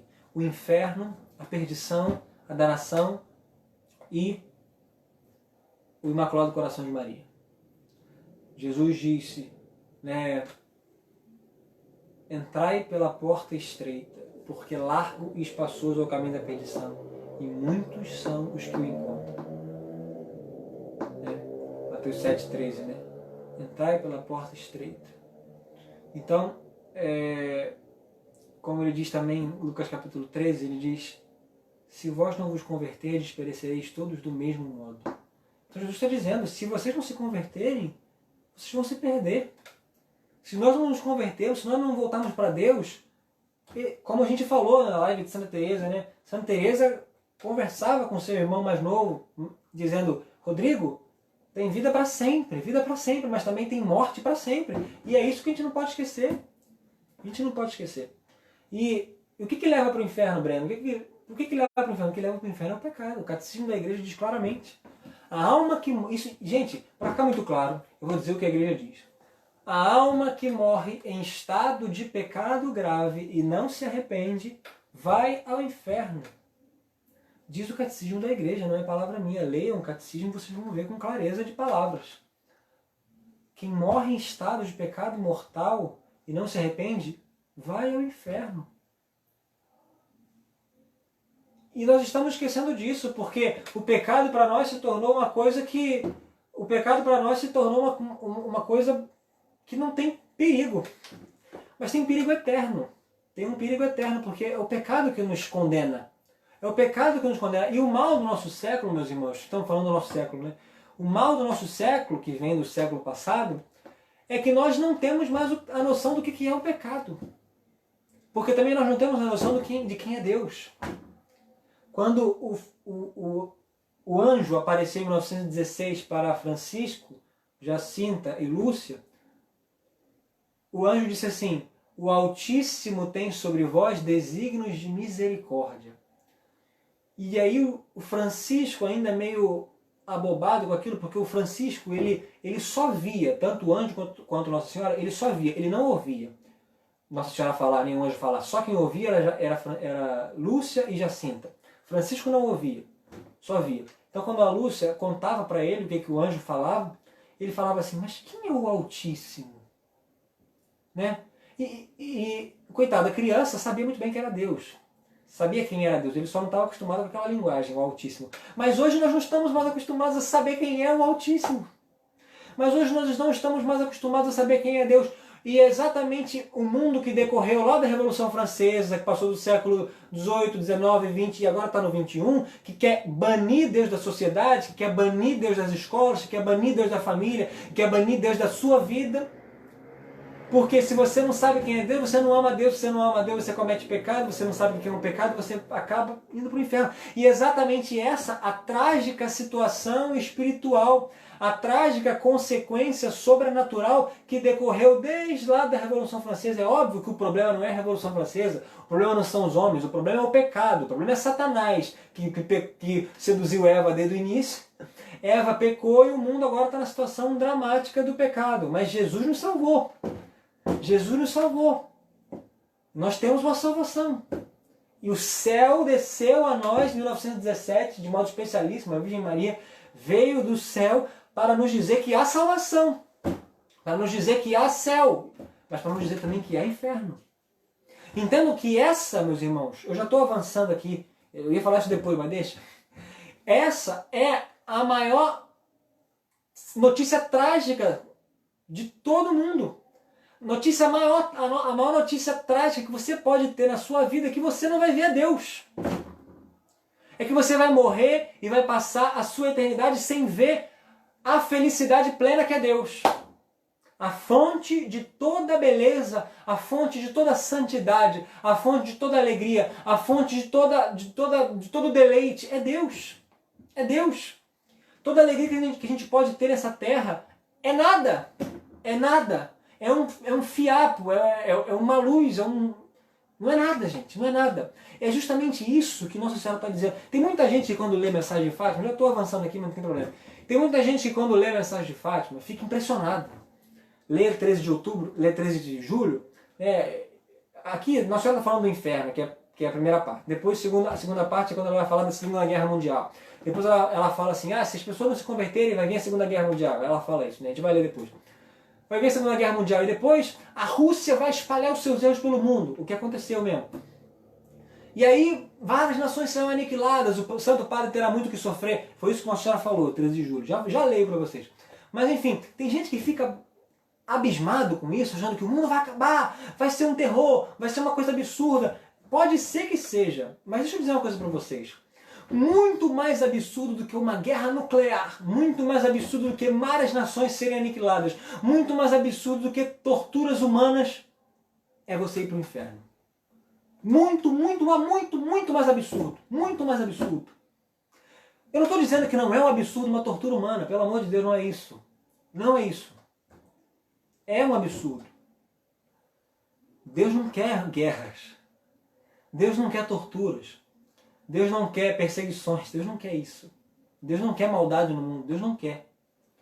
Mas, meus irmãos, comparado à eternidade, comparado à possibilidade de nós nunca vermos a Deus, uma guerra nuclear é um nada. É essa noção que a gente perdeu. É essa noção que, infelizmente, o nosso mundo perdeu. Isso que eu estou falando nos choca. Isso que eu estou falando é um escândalo. Mas é a realidade. É a realidade da qual o mundo se esqueceu. De que o inferno, de que o pecado grave que o mundo não faz conta de cometer é infinitamente mais grave do que sofrer todos os males desse mundo. Todos os males desse mundo. Todos os males desse mundo. Santa Teresa d'Ávila, não posso deixar de falar dela, mas Santa Teresa d'Ávila dizia que quando ela reformou o Carmelo para salvar apenas uma alma sequer, ela tinha a impressão de que ela poderia fazer tudo, poderia sofrer todos os males do mundo. É isso, o coração dos santos é esse. Porque o coração dos santos, meus irmãos, eles veem a verdade. O coração dos santos, eles, porque se santificam, porque se afastam do mundo, porque se afastam do pecado, porque se afastam daquilo que cega. O que cega? O que cega a nossa visão espiritual? Cega a nossa visão espiritual é o pecado, o mundanismo, a falta de fé. A verdade, a fé, o amor de Deus, eles nos abrem para uma visão espiritual muito maior. Então os santos é aqueles que se afastaram da cegueira do mundo e contemplam a Deus. Os santos, eles tinham uma noção muito aguçada da verdade. Então quando os santos falam assim, eu seria capaz de sofrer tudo para converter uma alma, é porque eles têm noção do que é uma alma se perder. É porque eles têm noção do que é uma alma ir para o inferno. Gente, por que os missionários, quando vieram para o Brasil, vieram sem saber se iam encontrar vida, vieram sem saber se iam viver, vieram sem saber se iam chegar aqui vivos, justamente para pregar o Evangelho. E tinham fé. Os missionários foram para a África, São Francisco Xavier, o que foi a vida desse homem? Tinha fé, tinha muita fé. Enfim, mas Nossa Senhora em Fátima não pede pregação. Nossa Senhora em Fátima pede oração e penitência. Coisas que estão ao alcance de todos os homens. Coisas que estão ao alcance de todo mundo. Né? Minha mãe está aqui no Facebook comentando um trecho das memórias da irmã Lúcia. Muito bom. Benção, mãe. Ela diz, está aqui, e é o trecho que está aqui, e a irmã Lúcia diz, e é verdade, hoje as pessoas não gostam de comentar sobre o inferno. No entanto, Nossa Senhora fez questão de mostrar para as crianças. E isso Nossa Senhora, isso a irmã Lúcia diz no livro. É verdade. E o inferno existe, é verdade. Então, meus irmãos, essa é a situação trágica. E eu concluo essa pausa, né, dizendo: o inferno existe e para lá vão muitas pessoas. Nossa Senhora dá um remédio. Ela diz que Deus quer estabelecer no mundo a devoção ao Imaculado Coração. Né? Então, meus irmãos, a salvação, a devoção ao Imaculado Coração é um caminho de salvação para chegarmos até Deus, caminho de misericórdia. Né? Então, Nossa Senhora continua nessa terceira aparição. Se fizerem o que eu vos disser, salvar-se-ão muitas almas e terão paz. Já tem gente mandando pergunta aqui, eu vou responder. Já podem mandar as perguntas depois, pode dizer, se puder, melhor mandar no final, que eu vejo melhor com calma, né? Mas podem mandar no final, a gente tenta responder, se eu conseguir, tá bom? Nossa Senhora diz assim: se fizerem o que eu vos disser, salvar-se-ão muitas almas e terão paz. A guerra vai acabar. Mas se não deixarem de ofender a Deus, olha o que ela diz, se não deixarem de ofender a Deus, no reinado de Pio XI, começará outra guerra pior. E aí Nossa Senhora profetiza a Segunda Guerra Mundial. Né? Se não deixarem de ofender a Deus, vai começar uma guerra pior. Nossa Senhora profetiza até o nome do Papa. Porque naquela época era Bento XV. Pio XI foi depois. Pio XI, se eu não me engano, entrou em 1922. Se tornou Papa em 1922. E a guerra começou em 1939. Né? E, enfim, e de fato começou. De fato começou. Né? Quando vides uma noite alumiada por uma luz desconhecida, o que de fato aconteceu, sabei que é o grande sinal que Deus vos dá de que vai punir o mundo de seus crimes por meio da guerra, da fome e de perseguições à Igreja e ao Santo Padre. Para impedir, virei pedir a consagração da Rússia, meu Imaculado Coração. Enfim, tal. Se atenderem meus pedidos, a Rússia se converterá e terão paz. Se não, espalhará seus erros pelo mundo, promovendo guerras e perseguição à Igreja, não sei o que, não sei o que lá. Enfim, tá aqui, eu não vou ler tudo. Leiam o livro, leiam... A Juliana está pedindo desculpa. Não tem problema não precisa se desculpar não. Estou dizendo porque mandar no final a pergunta é mais fácil para eu poder responder. Para eu poder olhar, no caso. Né? Mas enfim, leiam o livro, vocês vão ver com calma.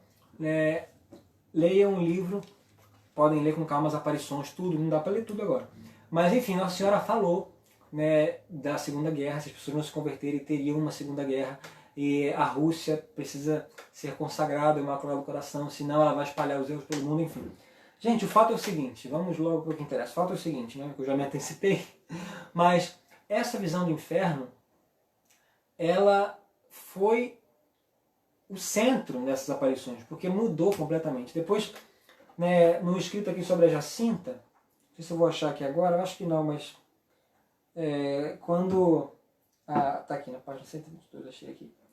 Quando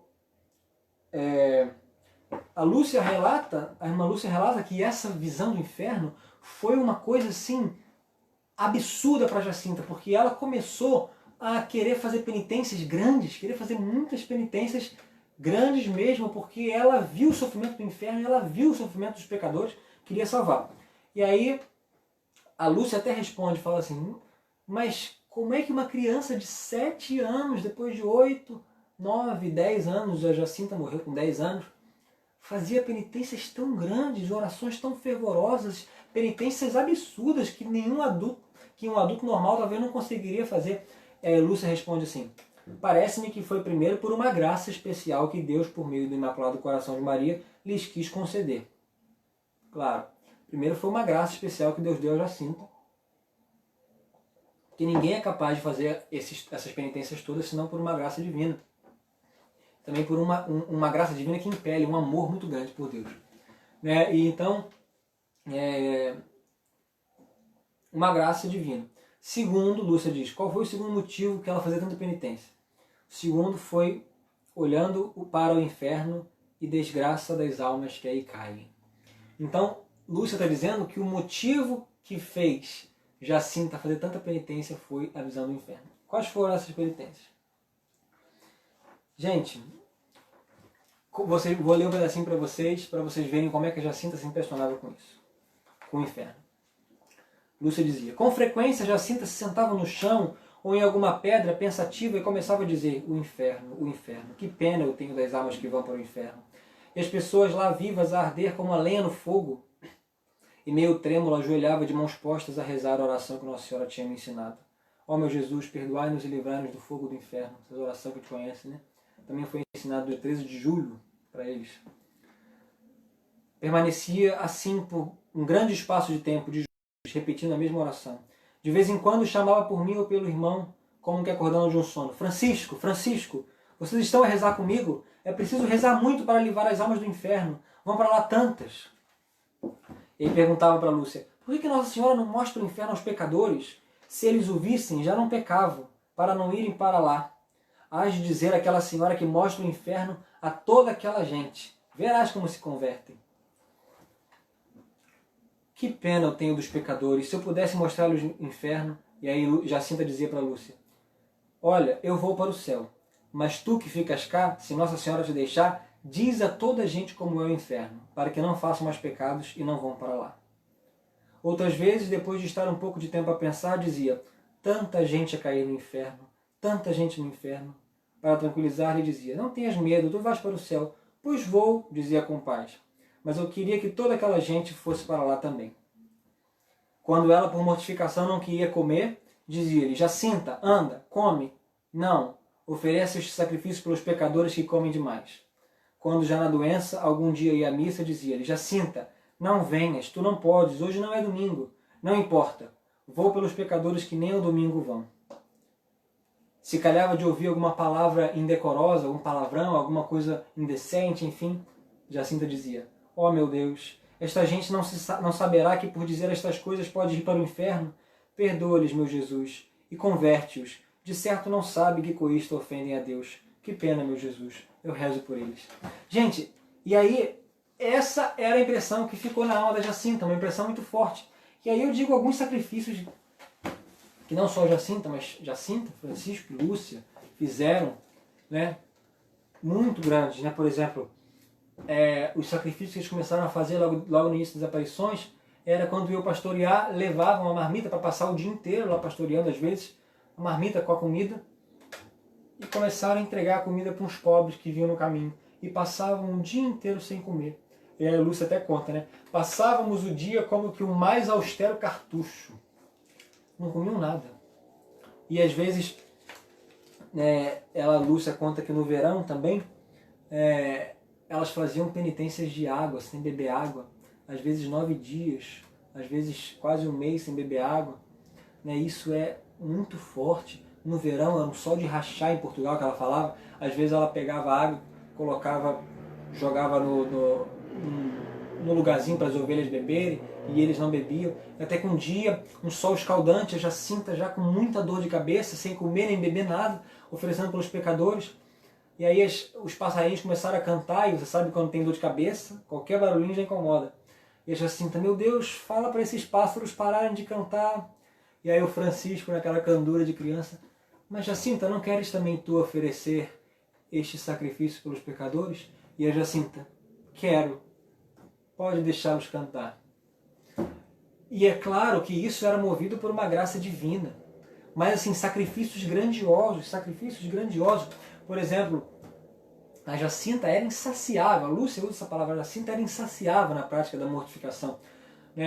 Uma vez eles estavam perto ali da covadeiria, pastoreando e tal, e ela viu uma folha de urtigas, né, que tem espinhos, e ela se cortou e ela falou: nossa, isso aqui faz doer. Isso aqui faz doer, vamos usar isso como mortificação. E de vez em quando eles usavam aquilo ali como mortificação, como um cilício, né? Se machucavam com aquilo ali. E até que depois eles encontraram uma corda grossa, que apertava a mão, e até que eles amarraram aquela corda na cintura. E aquela corda apertava tanto que fazia até a cintura deles sangrar. E eles usavam isso até quando dormiam. E às vezes eles não conseguiam dormir porque, acordavam no meio da noite com aquela corda, enfim. A coisa era tão pesada que Nossa Senhora, na aparição de 13 de setembro, disse para eles assim: Deus está feliz com os sacrifícios de vocês, mas não quer que vocês durmam com a corda. Né? E a Lúcia, quando a Jacinta morreu, pegou aquela corda e queimou aquela corda. Né? Quando ela saiu de Fátima, ela queimou aquela corda, mas a corda estava cheia de sangue. Gente, eram penitências duríssimas, eram penitências enormes, eram penitências graves que talvez você não seja capaz de fazer, talvez eu não seja capaz de fazer, né? Até porque é óbvio que Deus movia e sustentava aquelas almas para penitências grandes, porque Deus tinha uma missão para aquelas crianças. Mas o que Deus quer nos dizer com esses sacrifícios de Jacinta, Francisco e Lúcia? Esses sacrifícios enormes, esses sacrifícios grandiosos? Uma outra mensagem da qual nós esquecemos, da qual o nosso século se esqueceu, que é o valor do sacrifício. E não há amor sem sacrifício, gente. Não há amor sem sacrifício. Deixa eu dizer uma coisa para vocês: o mundo atual é um mundo hedonista que prega que o prazer deve estar acima de tudo.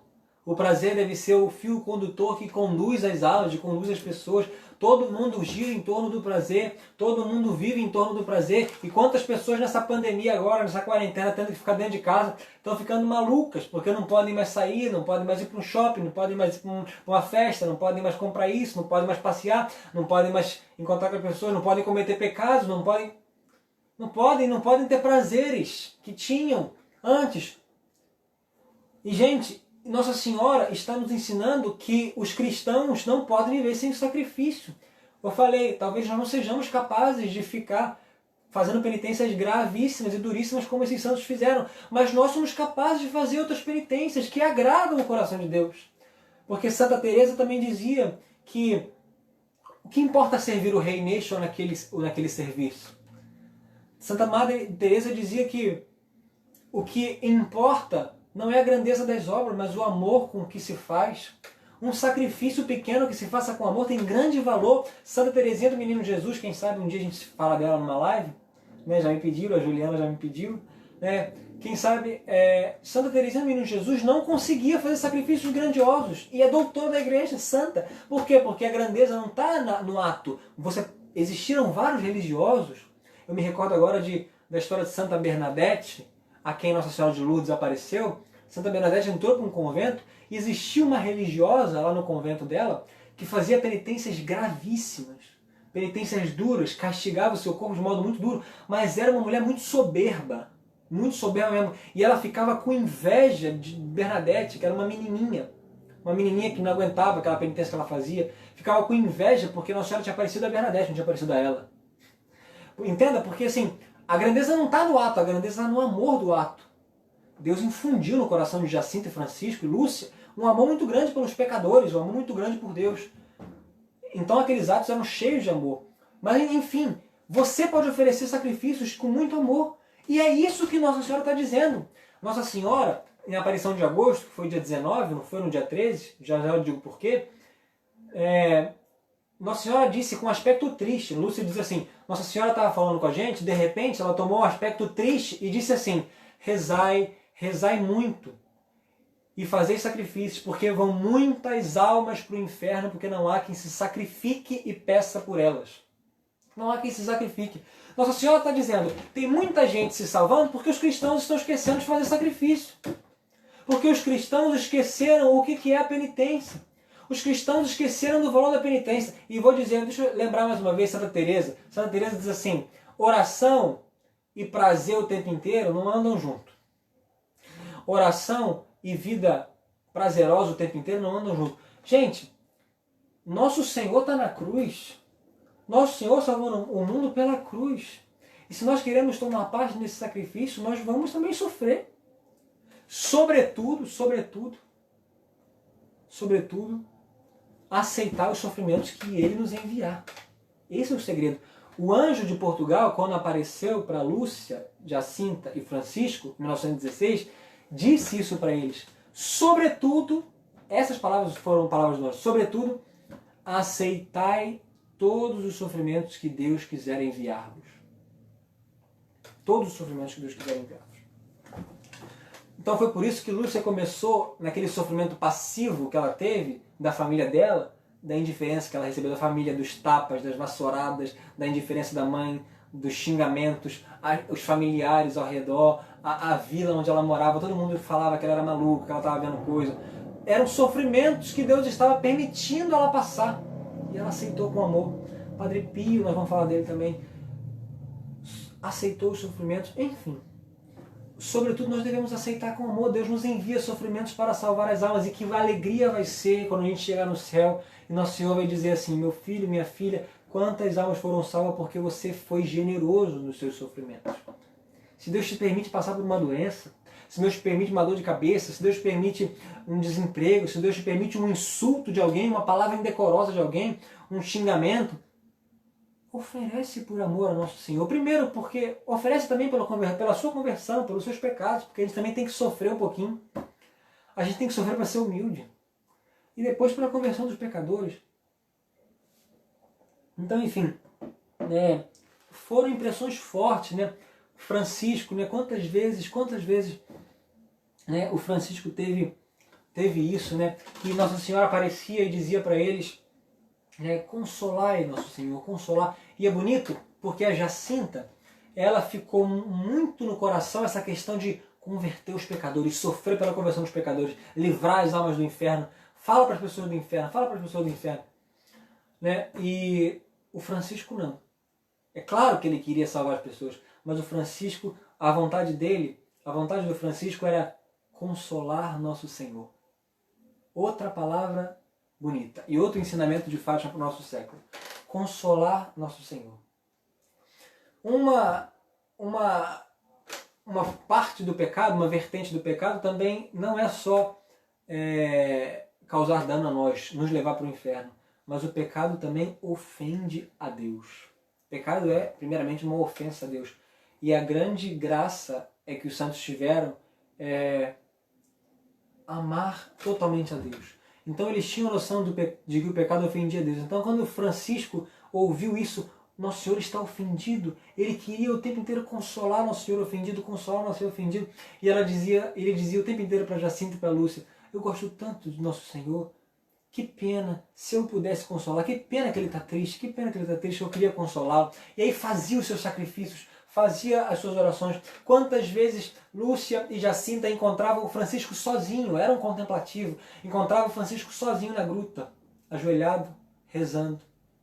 E a Lúcia falou assim, mas Francisco, você está aí há quanto tempo? O que você está fazendo aí? Estou a pensar. Mas pensar em quê? Estou a pensar em Nosso Senhor. Como ele está triste. Como eu queria consolá-lo. Como eu queria consolá-lo. Gente, é uma alma contemplativa, é uma alma que ama a Deus, é uma alma que quer estar perto de Jesus. É uma alma que quer estar perto do amado. É como a esposa do Cântico dos Cânticos, né? Encontrei o amado do meu coração, segurei-o e não o largarei. É isso é a alma esposa, né? Se é a alma esposa, né? O meu amado é para mim, eu sou do meu amado. É isso, essa obra divina que Deus fez na alma de Francisco Marto, de querer consolar nosso Senhor. Enfim, né? Acontece que essas crianças, Deus fez uma obra tão grande nessas crianças, tão grande, tão grande, tão grande, que foram tão fortes, tão firmes na santidade, que em agosto, lembra daquilo que eu falei no início? Aquele governo maçônico, aquele governo liberal, aquele governo anticlerical, que queria detonar com a igreja, que já estava perseguindo as aparições de Fátima, já estava publicando nos jornais que aquelas aparições eram tudo farsas, que eram tudo mentira, não sei o quê. Eles foram até Fátima e mandaram uma intimação para os pastorinhos irem até a sede do governo, em Orem. E aí eles foram, só foi Lúcia, né, Jacinta e Francisco não foram, Lúcia foi com o seu pai e o pai de Jacinta e Francisco. Lúcia recebeu um interrogatório ferrenho desse homem Arthur, né, que eu falei no início.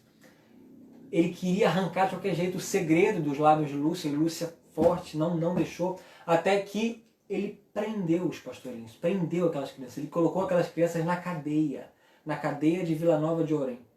E na cadeia, por quê? Porque ele levou aquelas crianças, ele deixou aquelas crianças presas 2 dias para que aquelas crianças revelassem o segredo. Elas não revelaram. E aí ele ameaçava aquelas crianças de morte, ameaçava matar, falava que ia colocar aquelas crianças num caldeirão fervente de azeite. E elas falavam, eu não vou morrer, eu não vou aceitar.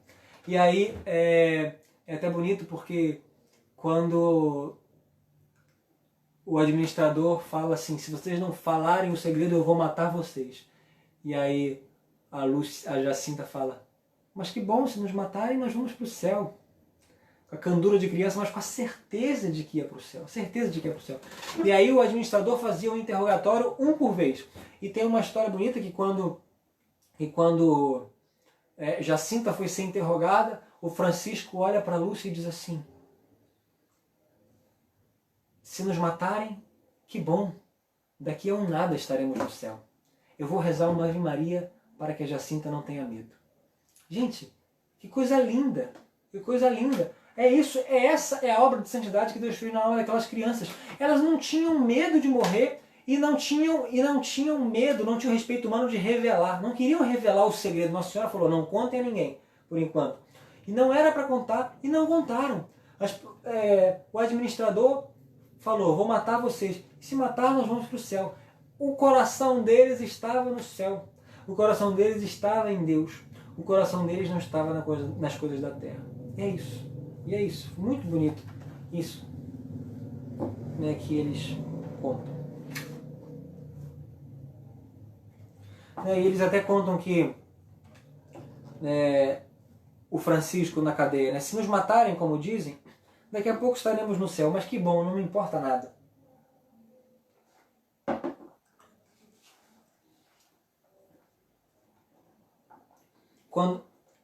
Quando a Jacinta na cadeia chorava com saudades da mãe e da família, o Francisco procurava animá-la e dizia: a mãe, se não a tornarmos a ver, paciência, oferecemos pela conversão dos pecadores. O pior é se Nossa Senhora não volta mais. Isso é que mais me custa. Mas também ofereço pelos pecadores. Enfim. E aí, Nossa Senhora não apareceu dia 13 de agosto. Por quê? Porque dia 13 de agosto eles estavam presos. Aquelas crianças estavam presas. Então, o administrador de Orem, aquele homem contra a igreja, aquele homem grande, poderoso, se viu impotente diante de 3 crianças. E que bonito devia ser, como Lúcia relata, aquelas 3 crianças morrendo de medo no meio de tantos ladrões que estavam presos, que foram postos na cadeia com vários ladrões. Que bonito ver que eles começaram a rezar o terço, e aquela presença daquelas crianças começaram a despertar naqueles ladrões vontade de rezar também, vontade de se aproximar de Deus. Tem uma história engraçada que eles se ajoelharam para rezar o terço, e um ladrão também se ajoelhou, estava de boina. E aí o Francisco levantou, foi até ele e falou assim: mas o senhor, se quiser rezar, tem que tirar a sua boina. Né? Então assim, o coração deles estava triste de não ver os pais, estavam com medo, sim, mas o amor maior era Deus e o céu. Né? Francisco dizia, né? Se nos matarem, tudo bem, eu ofereço a Nossa Senhora. Mas enfim, meus irmãos, Nossa Senhora não apareceu dia 13 de agosto porque eles estavam presos. Apareceu dia 19, né? Não foi na Cova da Iria, foi num lugar chamado Valinhos. Uma aparição inesperada. Enfim, 13 de setembro, eu não vou comentar, foi rápido. Eu passo para 13 de outubro, para a última aparição, que foi o dia do milagre do sol. Né? E entendam que até o 13 de outubro, a mãe de Lúcia, a família de Lúcia, não acreditava nas aparições de Nossa Senhora. Não acreditava. E assim, no dia 13 de outubro, as pessoas já estavam esperando o milagre, porque Lúcia já sabia, Lúcia já tinha avisado que Nossa Senhora ia fazer um milagre no dia 13 de outubro. Né? E aí, assim, na verdade, desde as outras aparições, desde setembro, ela conta que as multidões eram imensas. Muitas pessoas faziam peregrinações à Cova da Iria e muitas pessoas cercavam os pastorinhos. Esse era um dos sofrimentos deles, né? Cercavam os pastorinhos, multidões querendo saber, querendo perguntar, querendo conhecer. Até os padres, mesmo vários padres foram lá para interrogar, e esse era um dos maiores sofrimentos deles, né? Mas enfim, em outubro, dia 13 de outubro, levantaram muito cedo e foram até a Cova da Iria. 70 mil pessoas naquela Cova da Iria. Naquele lugar, e naquele dia, meus irmãos, dia 13 de outubro, amanheceu, estava desde a madrugada chovendo muito, uma chuva torrencial, e conta-se os relatos de Fátima de que era bonito ver os peregrinos, né, homens que vinham de muito longe desde a madrugada, pessoas que foram para dormir, passar a noite ao relento na Cova da Iria, só por causa da aparição de 13 de outubro, só por causa do milagre que se esperava desse dia, né? E quantas pessoas andando no barro, andando na lama, as saias das mulheres arrastando na lama, as calças dos homens, enfim. Né? E aí, 13 de outubro, que Nossa Senhora diz: sou a Senhora do Rosário. Aí que ela revela quem ela é. Rezem o terço todos os dias. Essa merece ser lida também, né? Ela diz aqui, dia 13 de outubro, última aparição. Ela diz assim: quero dizer-te que façam aqui uma capela em minha honra. Sou a Senhora do Rosário. Continuem sempre a rezar o terço todos os dias. A guerra vai acabar e os militares voltarão em breve para suas casas. Lembra que a guerra acabou em 1918, né? No ano seguinte. Já estava praticamente no final do ano, né? Em outubro 17. E aí, Lúcia de novo fala assim: tomando Nossa Senhora um aspecto mais triste, disse: não ofendam mais a Nosso Senhor, que já está muito ofendido. E aí, meus irmãos, essa é a última palavra da Virgem Maria em Fátima, no dia 13 de outubro. Não ofendam mais a Nosso Senhor. Essa palavra deve ecoar nos nossos corações. Não ofendam mais a Nosso Senhor. Já está muito ofendido. E essa foi a palavra que impregnou no coração de São Francisco Marto. Impregnou no coração dele. Né? Porque ele, quando ouviu essa palavra de que Deus estava ofendido, ele se encheu de ternura e compaixão. Essa foi a palavra. Né? Então, aí quando Nossa Senhora falou isso, e aí os pastorinhos tiveram aquela visão de Nossa Senhora das Dores, Nossa Senhora do Carmo, apareceu São José com o menino Jesus, e aí o menino Jesus abençoava o mundo. Nesse momento, aquela multidão que estava na Cova da Iria presenciou o milagre. Porque antes de começar a aparição, Lúcia conta que ela mandou, por um impulso interior, mandou todo mundo fechar o guarda-chuva. Fechem o guarda-chuva. Fechem os guarda-chuvas. Ela não sabe por que ela fez isso, mas ela fez. Fechem os guarda-chuvas. E aí, de repente, o sol começou a brilhar. E o primeiro fato do milagre é que todo mundo conseguia olhar para o sol sem ter os olhos ardidos, né? Porque ninguém consegue olhar para o sol há muito tempo, sem se queimar, sem se cegar. Mas eles olhavam para o sol e de repente o sol começou a dançar. O sol começou a fazer várias voltas em volta dele em uma velocidade absurda. E aí começou a chegar próximo à Terra. O sol começou a se aproximar da Cova da Iria de um modo e começou a espalhar uma luz, imagine a luz do sol, né? E as pessoas começaram a gritar de pavor. As pessoas achavam que as pessoas achavam que era o fim do mundo. Era o fim do mundo. Então, assim, foi uma coisa tremenda. O sol dançando, o sol em torno da sua órbita, foi uma coisa tremenda. Uma coisa que durou 10 minutos, não foi rapidinho. Né? Não foi rapidinho. Durou 10 minutos. Então, assim, as pessoas achavam que era o fim do mundo, mas todo mundo começou a dizer o ato de contrição em voz alta. Meu Deus, eu me arrependo dos meus pecados. Teve gente que começou a confessar os pecados em voz alta. Enfim, foi um milagre grandioso. E pasmem, esse milagre não foi visto só na Cova da Iria. Foi visto, tem relato de pessoas que estavam a 40 quilômetros de Fátima que viram o sol se mexer e dançar. E foi esse milagre que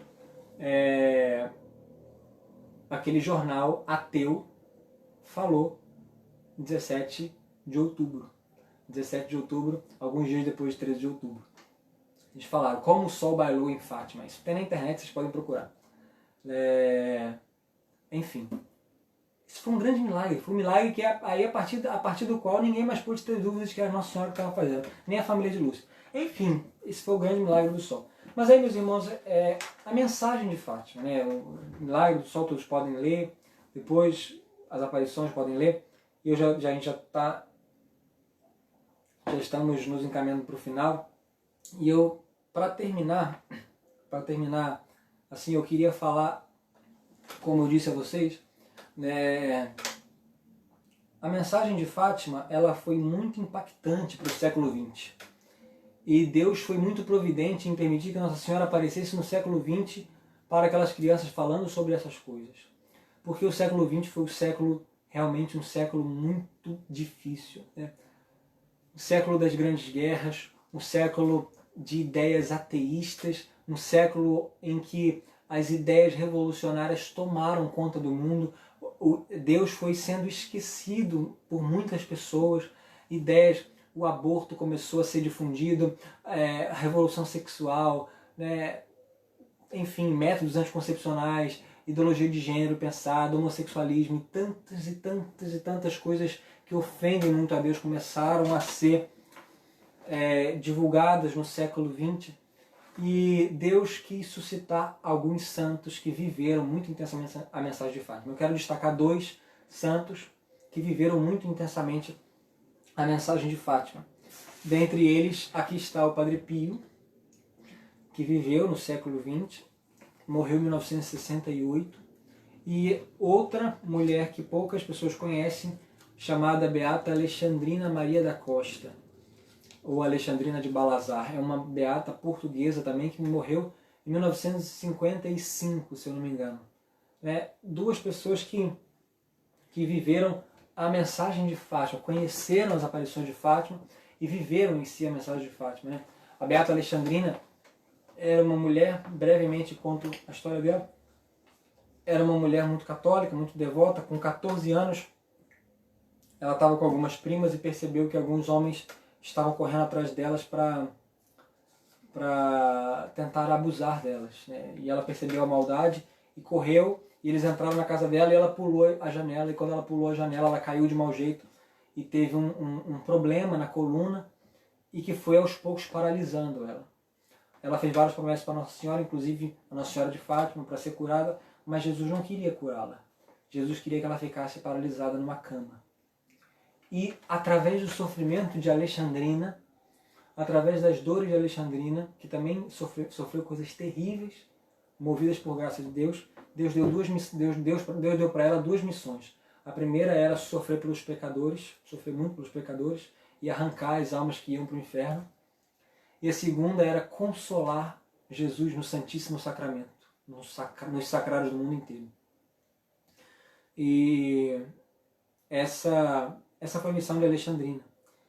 E aí Jesus, uma das mensagens que Jesus dizia para ela foi o seguinte: eu quero dar o meu amor aos homens, eu quero ser por eles amado. Eles não me aceitam e não me amam.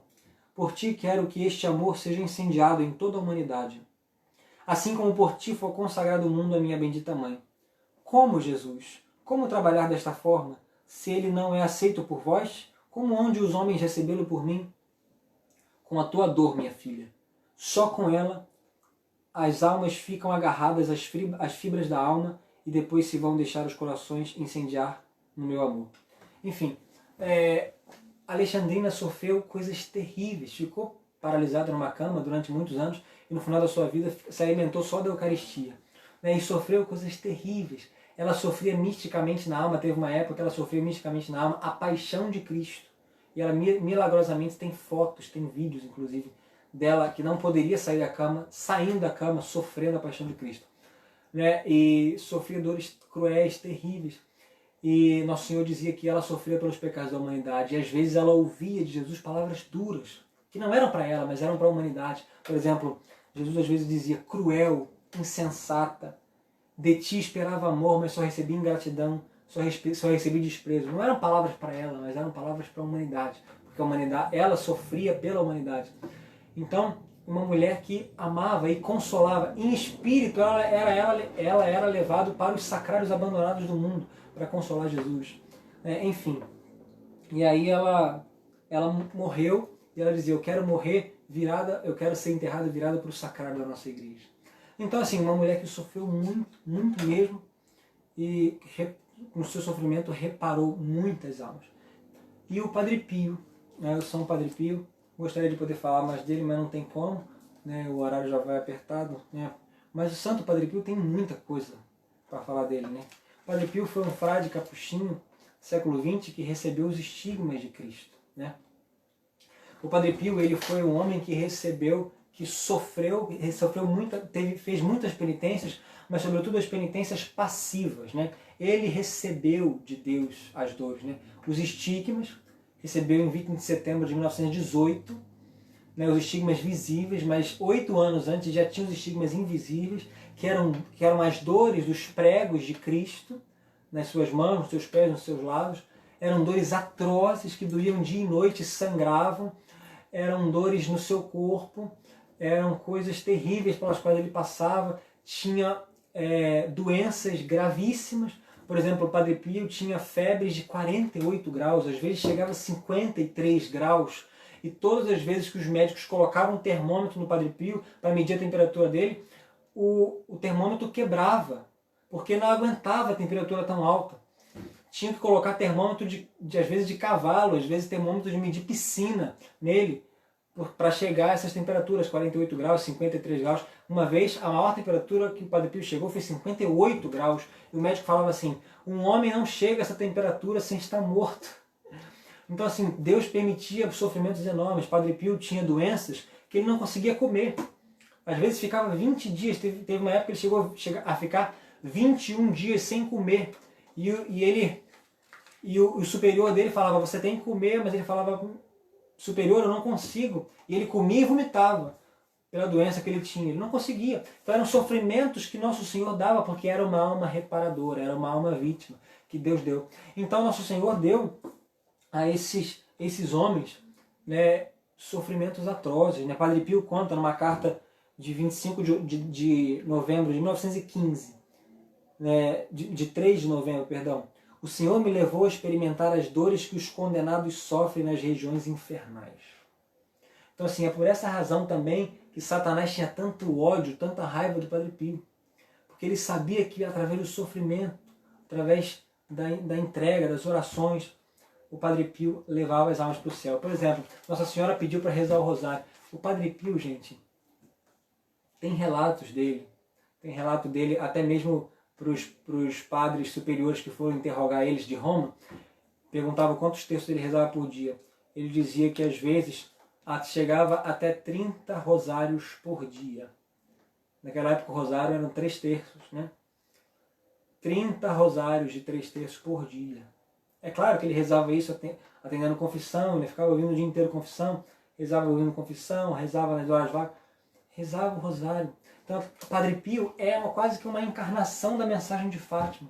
Rezar o rosário e oferecer sacrifícios. É claro, gente, como eu falei antes, são almas eleitas. A Beata Alexandrina, o Padre Pio, são almas eleitas, são almas escolhidas para sofrer mais. Mas nós também podemos oferecer sacrifícios. Nós também podemos oferecer pela conversão dos pecadores. E devemos. Meus irmãos, nós fazemos parte do corpo místico de Cristo. E essa é a grande mensagem de Nossa Senhora. E assim eu termino. Essa é a grande mensagem de Nossa Senhora. Não ofendam mais a Deus Nosso Senhor, que já está muito ofendido. Né? Não ofendam mais a Deus Nosso Senhor, que já está muito ofendido. Essa é a mensagem de Nossa Senhora. Nós podemos tomar parte no sofrimento de Cristo para reparar os pecadores. Jesus está sofrendo, meus irmãos. Se uma pessoa a quem você ama está sofrendo, você não fará de tudo para consolar essa pessoa? Você não faz de tudo para tentar pegar o sofrimento dela para você? Você não faz de tudo para tentar estar do lado dessa pessoa e não abandonar? Porque o contrário do amor não é só o ódio, o contrário do amor, sobretudo, é a indiferença. É usar a pessoa, amar e jogar fora. Jogar fora a pessoa. Então, se Jesus está na cruz, está sofrendo pelos homens, Jesus, a Nossa Senhora, quer salvar os pecadores estão indo para o inferno. Os amores de Jesus, que são os homens, a humanidade que é o amor de Jesus, que Jesus quer salvar a humanidade, está se perdendo. E Jesus está pedindo sacrifício, penitência, oração, rezem pelos pecadores. Nosso Senhor não está pedindo coisas absurdas. Até mesmo a irmã Lúcia depois entrou para um convento e ela estava sob uma ordem. O Padre Pio fazia, sobretudo, mortificações passivas, porque ele estava sob uma ordem religiosa, estava sob obediência. A irmã Lúcia fazia penitências da ordem dela, do Carmelo, onde ela vivia. Não fazia tantas penitências grandiosas como fazia como criança. Deus não está pedindo penitências extraordinárias, mas penitências pequenas. Não sei, você vai pensar, de repente bebe um suco sem açúcar, não passa manteiga no pão, sei lá, uma coisa que te doa. Coisas pequenas, estou falando de coisas pequenas. Enfim, quantas coisas. Peça ao Espírito Santo que te ilumine, mas faça sacrifícios que agradem a Deus. Agrada muito o coração de Nosso Senhor, alguém que oferece a Deus por amor. Amém? Essa foi a nossa mensagem de hoje, meus irmãos. Eu já termino. Aqui tem algumas perguntas, eu vou tentar responder rápido. Aqueles que já mandaram, se alguém tiver mais alguma pergunta, pode mandar. Tá bom? Como eu falei, a mensagem de Fátima é muito preciosa. Leiam o PDF, eu botei aqui nos comentários, Memórias da Irmã Lúcia. Eu recomendo também para quem quiser comprar esse livro aqui. Nossa Senhora de Fátima, do William Thomas Walsh. Muito bom, vale muito a pena ler. E, enfim, se alguém tem alguma pergunta, pode mandar. Já tem aqui a pergunta. Gustavo aqui está dizendo que o Elivelto mandou pergunta pelo WhatsApp do Glauber, já disse que posso responder no privado. E aí estou vendo alguns seminaristas aí, o Elivelto, Gustavo, Evertinho, grandes irmãos, bom tê-los aí assistindo aí com a gente. Tamo junto, grandes homens, tamo junto. Enfim, a Juliana, perguntou, como ser santo nos dias de hoje. Então, essa pergunta dava um tratado. Essa pergunta dava um retiro, praticamente. Né? Mas, enfim, como podemos ser santos no... Eu acho que foi essa a pergunta, não estou conseguindo baixar aqui, mas acho que foi essa. Né? Enfim, como ser santo nos dias de hoje? Olha, de fato, não é um tempo fácil. De fato, não é um tempo fácil. Mas a gente tem que pensar no seguinte. Às vezes a gente tem uma noção de santidade como se a santidade fosse um heroísmo humano. E a santidade não é um heroísmo humano. A santidade, o que é a santidade? A santidade consiste numa ação divina numa alma que se abre para Deus transformá-la. Né?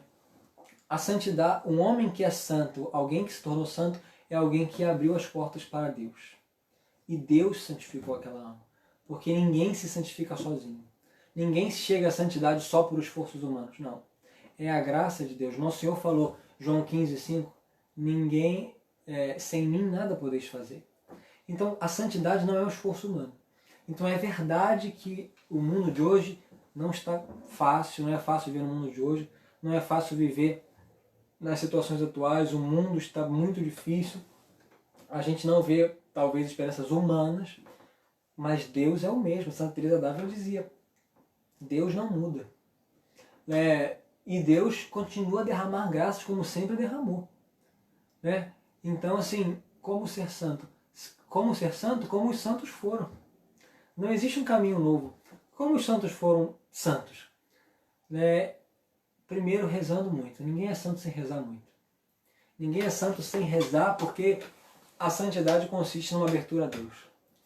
A santidade é a graça divina que nos transforma. Então é preciso rezar. Porque através da oração, nosso coração vai se transformando. Através da oração, através do nosso contato com Deus, a graça divina vai penetrando na nossa alma. É o que acontece nos sacramentos. Quando nós nos aproximamos dos sacramentos, a graça que contém naqueles sacramentos, se você se abre a Deus no momento da comunhão, por exemplo, se você está comungando com fé, com amor, com desejo de amar Jesus, aquele sacramento contém a graça. E a graça toca a sua alma e Deus derrama a graça na sua alma. E é aquela graça que te transforma. Então Deus nos modifica pela graça. Deus nos modifica pelo contato com a sua graça. Então é isso. E não só nos sacramentos, os sacramentos de modo especialíssimo, mas na oração. Porque a oração também é uma atualização dessa graça que nós recebemos no sacramento. Então, rezar. Rezar muito. Não é só rezar orações que a gente vê lida e vai embora, mas uma oração do coração. Uma oração na qual eu me encontro com Deus. Eu deixo Deus me penetrar, eu deixo Deus me transformar. É isso. Essa é a oração. E depois também o sacrifício, jejum, penitência. É isso, porque a santidade tem a questão positiva de que Deus me toca, de que Deus me transforma, mas a parte negativa de que eu abandono o homem velho. Ninguém se torna santo sem abandonar o homem velho, abandonar o mundo. Né? Abandonar a vida velha, abandonar os pecados, abandonar as práticas. Ninguém também consegue isso sem penitência. Então é oração e penitência. E é bom também, uma terceira coisa que eu diria, é bom também sempre se alimentar a alma de coisas boas. Porque olha só, a gente, para ser santo, a gente tem que desejar ser santo. A gente tem que querer ser santo, a gente tem que querer amar a Deus. E ninguém é o que não conhece. Então, se você não alimentar a sua inteligência de coisas boas, de coisas santas, a sua vontade não vai querer amar a Deus. Então, assim, é bom ter boas leituras, assim, assistir boas pregações, ouvir boas pregações, ler a palavra de Deus bastante, ler o texto dos santos, ler a história dos santos, porque isso vai nos fomentando, nos vai fazendo desejar a Deus, desejar a santidade. É isso. E esse é o caminho. Tá bom? Bom, eu acho que ninguém mais tem perguntas. Hoje aí, perguntas foram rápidas. Se alguém, depois se tiverem outras perguntas, eu posso responder no privado também. Mas enfim, é isso, meus irmãos.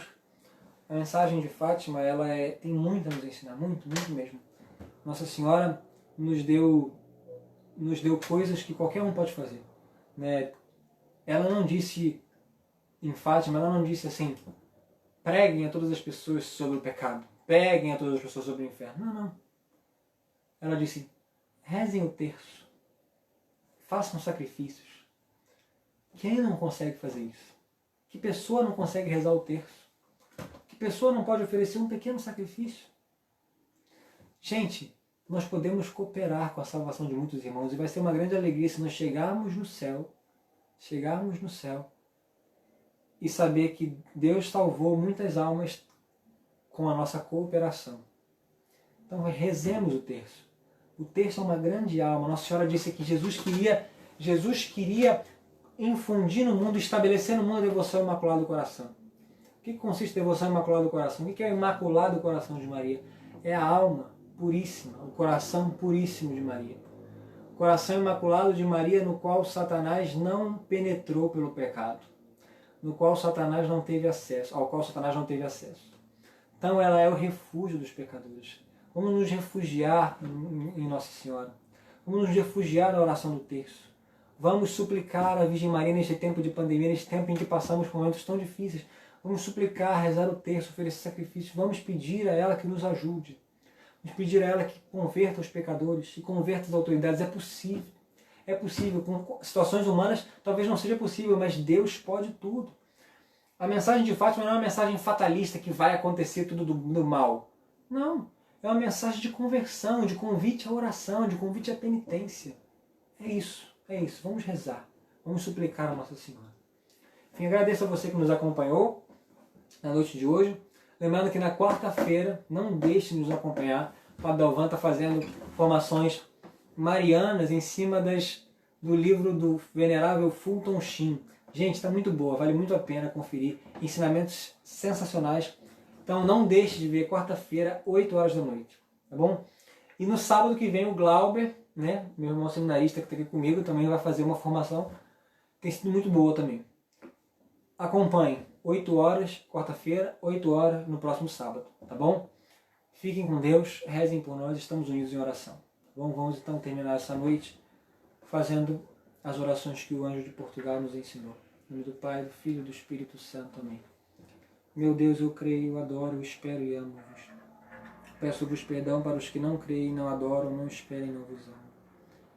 Meu Deus, eu creio, adoro, espero e amo-vos. Peço-vos perdão para os que não creem, não adoram, não esperem, não vos amam. Meu Deus, eu creio, adoro, espero e amo-vos. Peço-vos perdão para os que não creem, não adoram, não esperam, não vos amam. Santíssima Trindade, Pai, Filho e Espírito Santo, adoro-vos profundamente e ofereço-vos o preciosíssimo corpo, sangue, alma e divindade de Jesus Cristo, presente em todos os sacrários da terra, em reparação pelos ultrajes, sacrilégios e indiferenças com que ele mesmo é ofendido, e pelos méritos infinitos de seu Santíssimo Coração e do Coração Imaculado de Maria, peço-vos a conversão dos pobres pecadores. Amém.